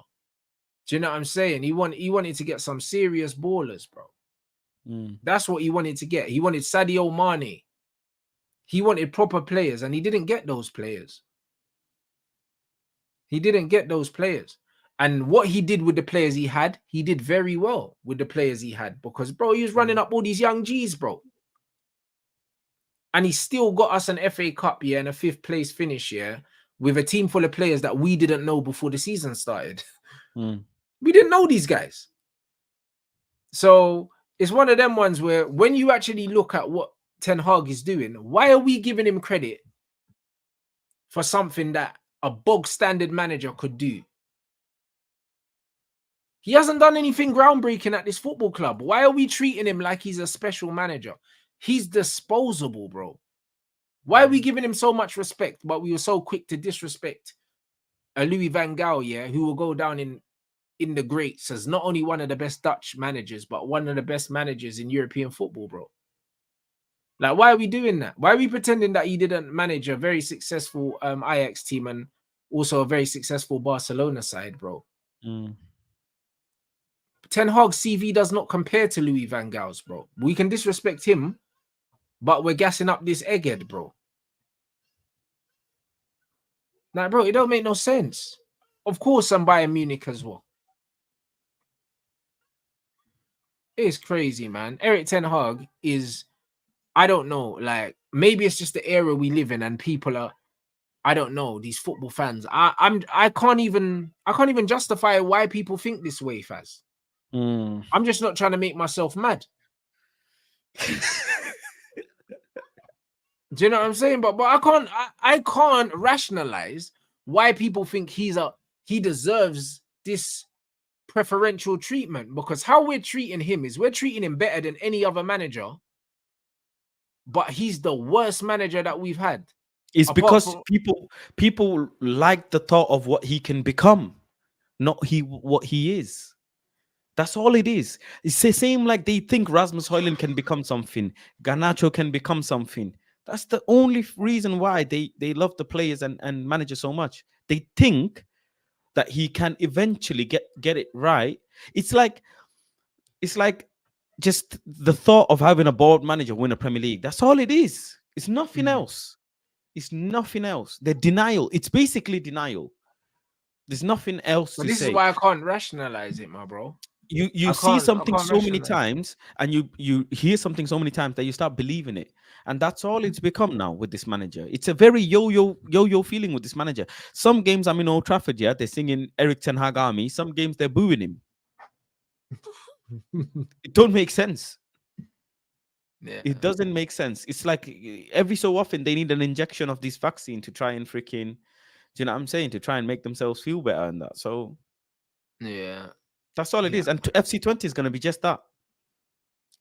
But we better just smoke FC20. And you know what? We'll smoke 20 and then everyone will go on like, we're so sick, bro. We have no excuse. He knows the team. He's got players that played against that team. He knows everything about it. We beat FC20 easily. I'll be honest. It's one of them ones where I think he's going to go with a strong team against 20, innit? I don't expect him to rotate as much as he should. He should really, we're at home. He should rotate and he should get players minutes in it, but he probably won't. He's probably going to go really strong with Kassan Ugarte because they didn't start against Palace, so I expect him to go quite strong in it. We'll beat 20 comfortably, and then everyone will start getting gassed, and then we'll go into the Spurs game and shit our pants, bro. This is what I very much expect. This is what I very much expect because, you know, Man United don't know how to put momentum together. We are Mm. notoriously bad at putting momentum together. So I just don't know, man. Like, I've given up trying to rationalize the thought of an average Man United fan because it will literally drive me to an asylum, bro. It will drive me to an asylum. I lose my mind, Faz. Do you know what I'm saying? Like, honestly, the standards at this football club are in the bin. We should be wanting to play like Leverkusen. I'm seeing Leverkusen pressing high, absolutely roasting teams on the counter press and being lethal. Bayern cooking teams, showing some ambition and going for a young manager that's playing attacking football. They scored like 20 goals or something in like the last 3 games or something like that, Faz. Mm. And Man United are sticking with And this who's washed, Vincent Company? You know, what experience does he have? Exactly. Well, then again, he's won a league, bro. Do you know what I'm saying? But the funny thing is, we're sticking What with this league as a washed manager? Yeah, he won the championship in it to come up. Oh, I thought you meant Premier. I thought you meant Premier League No. or big league. But winning the championship is sure is a big achievement in itself. It's a very big, bruv. It's one of the most competitive. Well, it's the most competitive league in England. They got more teams than us. Do you know what I'm saying? Yeah. They got more teams than the Prem. It's way more competitive than the Prem. The Prem's not competitive. You can go from first to third, fourth, any given game week, man. It's crazy. 100%. And then the wickedest thing about the situation 24 is, goals in 5 games. You know, oh my god, bro. And you know what the wickedest thing, about this whole situation is? Ten Hag's not even young, my bro. He's an old man, bro. This bro's older than Pep, I think. So it's like an old dog don't change. Like, the old dog can't learn new tricks, bro. Leopard don't change his spots.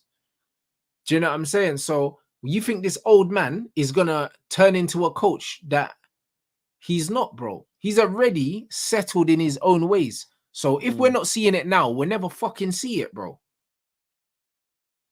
This is what I'm saying. What, they think he's just going to turn into a new manager and just inherit some new principles? He's set in his ways, bro. Like he said, in the press conference, I'll just go and win somewhere else. He believes his methods are right. So why would he change? He's not going to change. He's an old man. Get rid. Go get a young, progressive manager that can work as part of a team and wants us to actually play football that resembles 21st century football. Because the shit that we're seeing at Manchester United, this is not modern football. Best transition team in the world, isn't it? Yeah, that's right. 5 goals in 5 games, bro. It's working out well, Fast. It's working out well. Is he really 59? This bro's nearly 60 years old. Hey, bro, this is crazy. I thought he's 55. That's what I thought. If he's actually 59, you're taking a piss, guys. Do you know what I'm saying? I think he's 55 because I think he's a year older than Pep, and Pep. He's 55, man. He's nearly 50. He's going to be 55 in February. He's 54 now. Yeah, he's 54. Bro. Listen, bro. Either way, he's dusted, innit? He ain't. He's an old dog, mate. That's what I mean. He's in his 50s, you know. That's nasty work, man. And he still ain't really won nothing of any merit. So I don't know, man. His best thing on his CV is getting punched up. I like to say getting punched up by Lucas Moura, man, in the semi-final. That's the best thing on his CV. That's crazy, man. That's the highest achievement of his career. Champions League semi-final. That's it. And a bench player came and peppered him. There you go. So yeah, man. Hopefully we beat 20 anyway. I think we'll beat 20 quite comfortably, guys. The one thing I am happy with is I'm happy with Ineos's recruitment. I think that the technical floor of our team has been raised to a very, very good level. A very good level. Do you know what I'm saying? So, like, I expect us to deal with them. What are you saying about that, Fast? About expect to deal with what? 20. Oh, there's no problem at all. There shouldn't be any problem at all. They actually were gonna play in the Champions League, but they got beat by Salzburg, isn't it? In the qualifiers. Okay. They're doing all right in the league.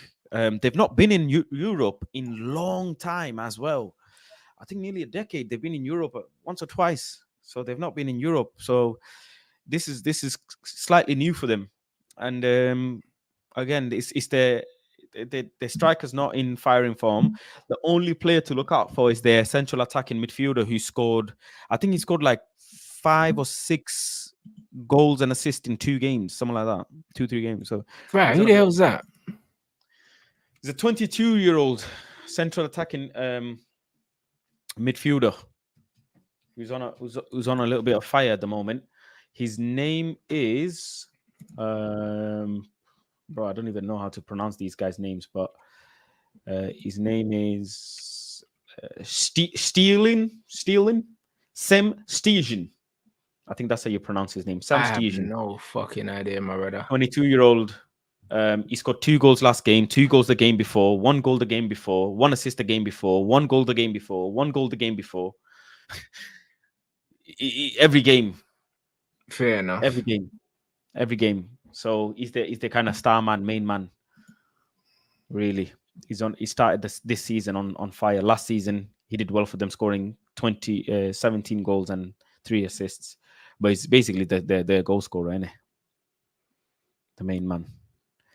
But yeah, other than that, I don't. But we should beat them anyway, man. Fuck it. You know what I'm saying? Hold on, what? No way. Man said 106 goals conceded, 120 goals scored under Ten Hag. No way is that a real stat. Something to check up that. That's nuts, man. What have you got coming up? Is it that Bruno stream? Yeah, I just got the Bruno stream coming up shortly in the next 13 minutes. And what are we on? Monday, innit? So yeah, bro. Yeah, man's gonna redirect to that Bruno stream, bro. But I know you're gonna cook him, blood. I'm gonna be doing my steps, bro. I'll be on the treadmill, bro. So I'll be tuning into that. Yeah. Oh, yeah. My gym is going well, man. I started. So I've officially started my cut from today. What do you mean started, bro? Calm down. Hey, bro, when did you stop? Man. Calm down, man. Oh, fuck it. Let's not get bogged down with the nitty-gritty, man. What do you mean you started, bro? When did you stop, bro? This, bro, you told me you hit 95, so how could you just be started your cut now, bro, today? So what's happened is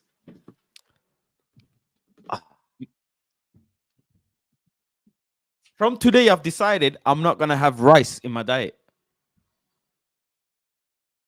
So, and I'm gonna count the protein and, you know, proper weight and do it properly. Do you know what I'm saying? So real proper.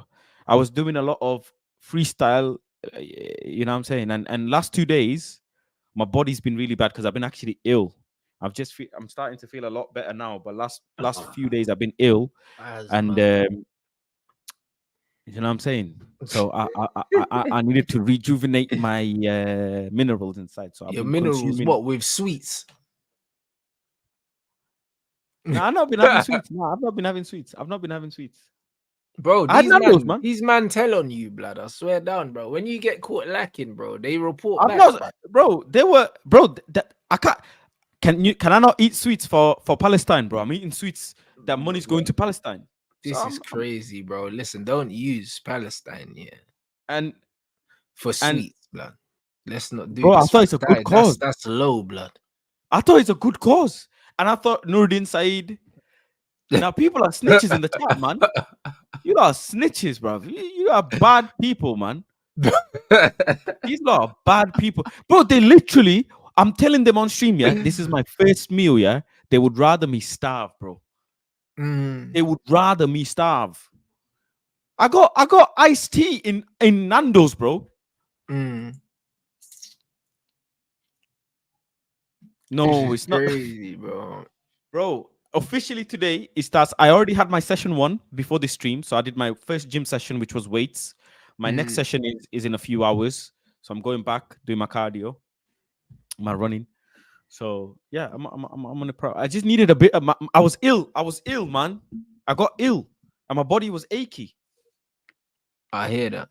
Water normally helps with that, and sleep, not sweets. Yeah, so I had to eat, man. I needed nutrition. My body was. There's no nutrition in sweets. This is the problem, Faz. This is the problem. There's literally no nutrition in sweets. It's just sugar. Yeah, you need, bro. That day I did a lot of steps. Bruv, you didn't even tell me you was eating fruit or something if you needed like. Yeah, it was watermelon sweet, bro. Watermelon. Man said watermelon sweets. This is crazy, bro. This is actually mad. Man said watermelon sweets. All right, Listen, cool. I've not been eating, like snacking.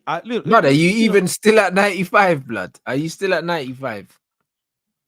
Probably not. You know the ones after the carb up. So you're I'm at starting 96, again. but it's 96 is just okay. So you're starting again. All right. No, I'm not starting again. My cardio's good. I did weights. I'm injury free. I'm feeling good. It's good. What's wrong with that, man? Like, you know, Okay. I'm not going in IBF. We're going into October. I'm not going into IBF, am I? Brother. I'm back in training. It's October. It's October. It's not October. It's September. It's October next week. It's far away. That 1 week is a long time, bro. Today. 1 week is a long time, bro. Bro, in 1 week, yeah, you can put on 3 kilos, blood. 1 week is and I can lose that as well. No. Not with that discipline, bro. That's what I'm saying, isn't it? Brother, now, you can be 90 kilos, yeah, by the end of this year, at least. At least, bro. You got 6 kilos. That's 2 kilos a month. You can do this, bro. But don't take the piss. Man's talking about watermelon sweets and that. Listen, you need to be 90 kilos by Christmas. Inshallah. It's light, man. Cheetos and sweets is light. It's not a big deal. Nah, it's not light, bro. You're not light. This is the problem, Faz. Do you know what I'm saying? Man have to drop the weight, fam.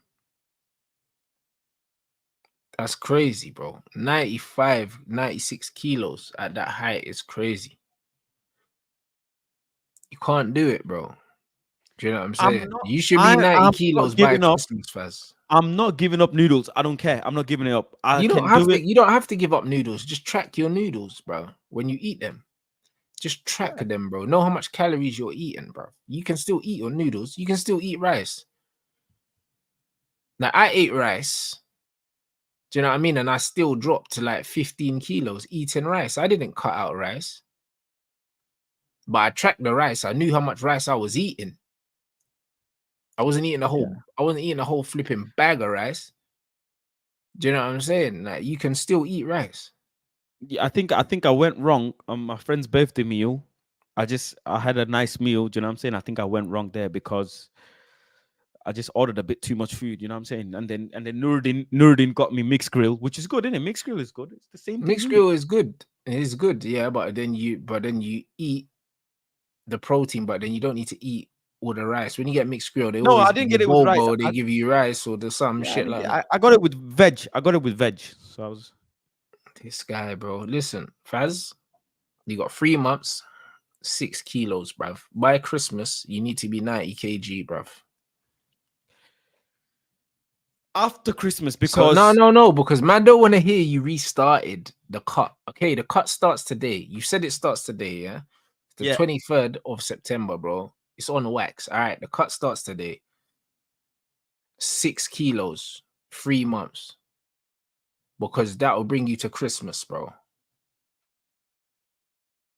At least if you get to Christmas and you're 90 kilos, you can put on a kilo over Christmas or 2 kilos, but you still need to drop that 6, blood. Because if you get to Christmas and you're not below 90 kilos, you're gonna be 96 kilos on Boxing Day, blood. I'll be honest, because man can put on 5 kilos over Christmas. I know that. So nah, bro. God. 2 kilos a month is a light. Listen, I'm not giving up noodles, and I'm not giving up Diet Coke or Pepsi Max. You don't need to give up Pepsi Max or noodles, bro. You just need to track it. But you don't need to give those things up. But I'm not telling you to give up anything. I'm telling you, yeah, to be responsible, blood. You don't need to give none of that up. You know what I'm saying? But just stop doing this, bro. Do you know what I'm saying? Because you're not doing yourself no favors, especially if you're playing football and you're running around and doing all that shit, yeah. All that extra weight on your joints ain't gonna help, bro. Like, no 95 kilo brother should be running anywhere.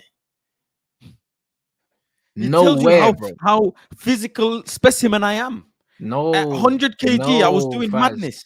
No, Faz, you I'm wasn't. clearly a physical specimen. You I'm a wasn't, freak of bro. nature. You wasn't, bro. You was uploading videos on Instagram after running for 2 minutes, and it looked like you just got out No, of but it swimming was pool. the compilation. It looked like you just got out the swimming pool, blood, and you was running for like 5 minutes, bro. Like that's not no. Normal people that run for 5 minutes don't even start sweating yet, bruv. Like, bro, you need to drop that. You need to drop it, bro. Like it's crazy. Like your body hates you for running at 96 kilos. No 96 kilo person wants to run, bro. No one. But you see Bruv, rugby look players, at all bro. the runners in the world, bro. Well, what about Find me rugby one players? that's What about rugby 96 players? kilos. Bruv, they play in they play intermittently, bro, and they're 96 kilos of muscle, Faz. What about NFL players? What about them? Again, stop-start game, bro. Have you not seen the NFL, bro? There's more stops than starts. Yeah, but you know what that, bro. Yeah, you stop in football as well. There's throwings. Bro, bruv, them man get brought on. Fouls. Bruv, the big guys in the NFL get brought on to take hits and then get taken off. that's what happens, Faz. They get brought on to protect the quarterback and then they get taken off, blood. That's what happens, Faz. Do you know what I'm saying? So unless you want to be a crash test dummy, bruv, because that's what them man are. Right. 96 kilos is crazy, Faz. To try and play football. Yeah, but what if you're 96 like kilos is nearly man? 100 kilos, you know, 100 kg. Who? 96 is nearly 100, bro. If I said, yo, Faz, give me 96 pounds, that's 100 pounds.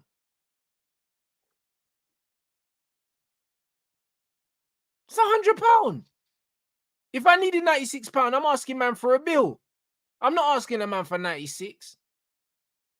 You're 100 kilos, bruv. Bro, this is what it is. That's crazy, bro. That's crazy. Do you know what I'm saying? 100 kg, bro. Playing football, you know, not American football. European football is mad. I mean, I'm blessed with serious knees and that. You know what I'm saying? Bruv, what about Akifemo, man? What about Akifemo, man? What about? That guy didn't have 6-pack. No, he didn't, bro. And Akinfenwa was a lot stronger than you. Do you know what I'm saying? And obviously, like, he's not playing now. Do you know what I'm saying? And his weight would have had a lot to do with it. Because if he was lighter, Ashley Young's still playing football. Ashley Young's still playing football because Ashley Young's a light, bruv. Do you know what I'm saying? And that's why he can still play. And he can stay injury-free because that extra weight makes you more likely to get injured, bro. It makes you way more likely to get injured. That's just what it is, bro. It's too much pressure. It's too much pressure. Do you know what I'm saying? So you ain't Akinfenwa, bro. Do you know what I'm saying? And so it just is what it is, Faz, bro. Like for health and just for general enjoyment, bro. Drop that weight, blood. You'll feel better for it, fam. Do you know what I mean? You're a young G, blood. You got your whole life ahead of you, bruv. Get in shape while you can. Listen, I needed, you know, I've got very big legs as it is. So it doesn't I hear all that shit, Faz. You know, but I've got very big legs.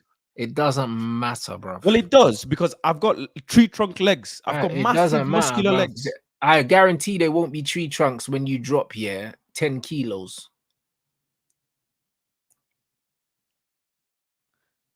That's what I'm trying to say, bro. Do you know what I'm saying? Man's saying I've got massive legs and you're 96 kg, bro. You're not a gal, blood. Not. Yeah, but do you know what I'm saying? Man don't care if you got thighs, Faz, blood. You're a man. You know them ones. 96 kilos is crazy. Yeah, but I can proudly wear shorts in summer. Do you know what I'm saying? No problem. Yeah, bruv, listen, you can do whatever you want with your legs, Faz. But the point is, 96 kg, and we're around the same height, bruv. Because because we were literally together, less than a month ago. So yeah, The fact that I'm waking up at 79 kilos, between 79 and 80, and you're at 96, and we're the same because height, you're, is crazy. Your muscle density and bone density is different to mine. Yeah, you're right. My muscle and bone density is higher than yours, blood, and you're still heavier than me. Yeah, but muscular people can generally be heavier as well, innit? They can be, but you don't carry more muscle than me, Faz. It's impossible. How do we test it? Bro, I can outlift you at every lift under the sun. So you can't, so it's How not do we muscle. test it? You know what I'm saying? How can we test it? Faz, it's There not must be a muscle, test. Faz. Faz is not muscle. You can't, bro, listen. There's nothing that you can flex, yeah, on your body that's going to move the weight. So it's not muscle, Faz.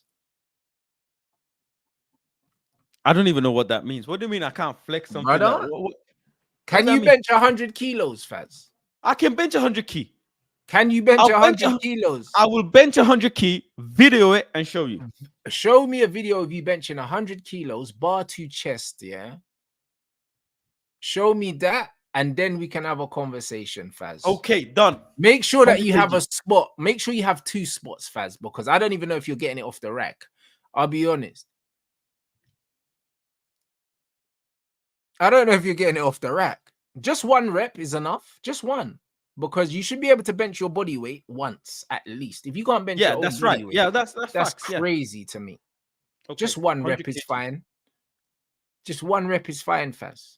No problem. What about leg press? Bruv, Nothing else. It's not going nowhere, bro. Just forget the leg press, yeah, because leg press is all about leverage and all them things there. I see man leg pressing all 8 plates and that, bro, but they can't squat. Like leg press is the machine people use to show off when they can't squat. Do you get me? But just bench 100 kilos because you're talking about bone density and muscles. So just 1 rep of 100 is fine. That's 220 plates on each side. That's fine. Next. Yep. Yep, we need it, bruv. We need it. Yeah. Just 1 rep will do. Done. 100 kg. Fucking hell, don't die fast, you know. 100 kg. You're not benching 100 kilos, bro.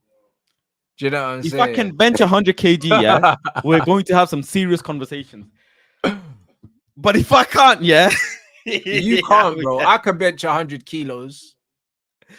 And I'm 79. So I want to see if it's really muscle fat.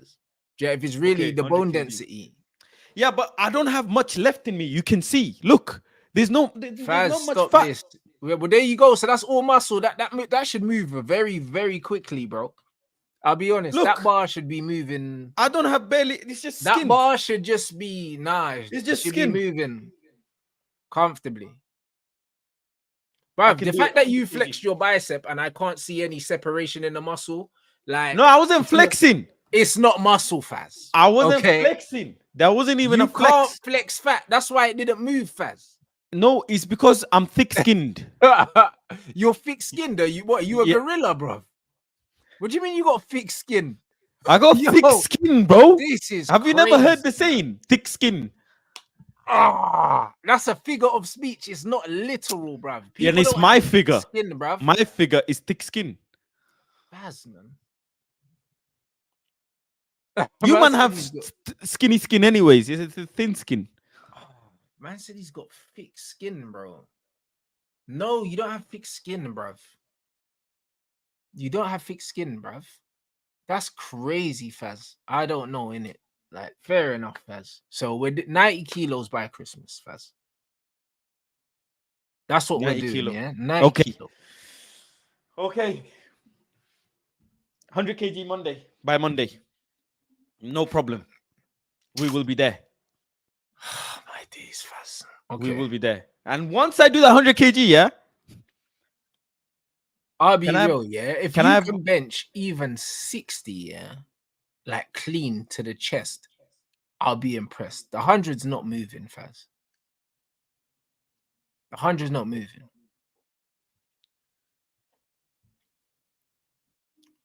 But if I do 100 kg, if I do 100 kg, yeah? Yeah. If I do 100 kg, What do I get in return? Like, I need a treat. You're not benching 100 kilos. If you can bench 100 kilos, yeah, all the way down to the chest, all the way up, I'll give you 100 pounds. If you can bench 100 kilos. Okay. I promise you, I'm gonna collapse myself. I will not breathe until that bar is up from my chest. This is not happening, fast. 100 pounds on the line, yeah. 100 kg. I'll give you 100 pounds for 100 kilos. Okay. Does it, like, do I get 50 pounds if I get halfway? No. The bar has to touch your chest and all the way up. No help. Clean rep. That's it. Flat bench, innit? Flat, okay. Yeah, flat's fine, bro. It can be decline. That's easier. It doesn't matter what kind of bench it is. As long as the bar touches your chest, goes all the way up, 100 kg. No help. You can get a lift off and that's it.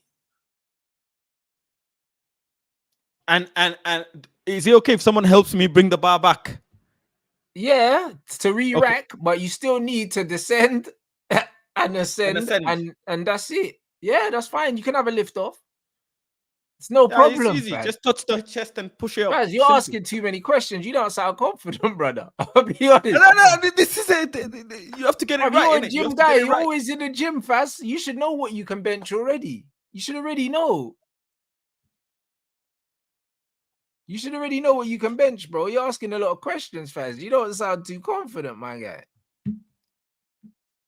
Now I'm thinking about it. I'm processing. I'm getting in the zone. This is crazy, bro. Listen, you need, I don't know, heavy metal or whatever you listen to in the gym, bro. You need all of that motivation, fam.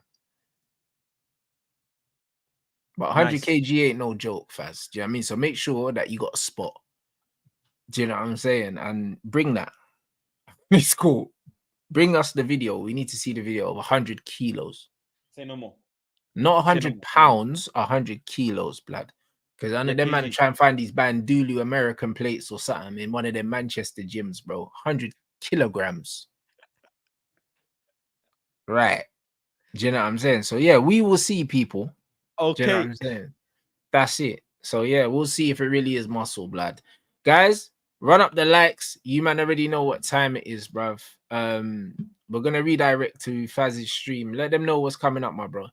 Yeah, so I'm just chatting about Bruno. Manchester United now. Talking general Premier League table, because I like to do my maths when it comes to the goal difference. And then on Wednesday, I got the player arrival stream 4 hours before the kickoff. And then obviously the player exit stream post kickoff as well from Old Trafford. And then lives every day, man. Every day lives. Live again tomorrow as well. I'm going to have like a couple of the guys come up on stream as well tomorrow and give the opportunity to the people who watch our streams to come up and have their say as well. So, yeah. Wavy. That's it, people, man. So make sure that you lot support Faz's channel, man. Click the link in the title. Subscribe to Planet Faz. And we are going to redirect over to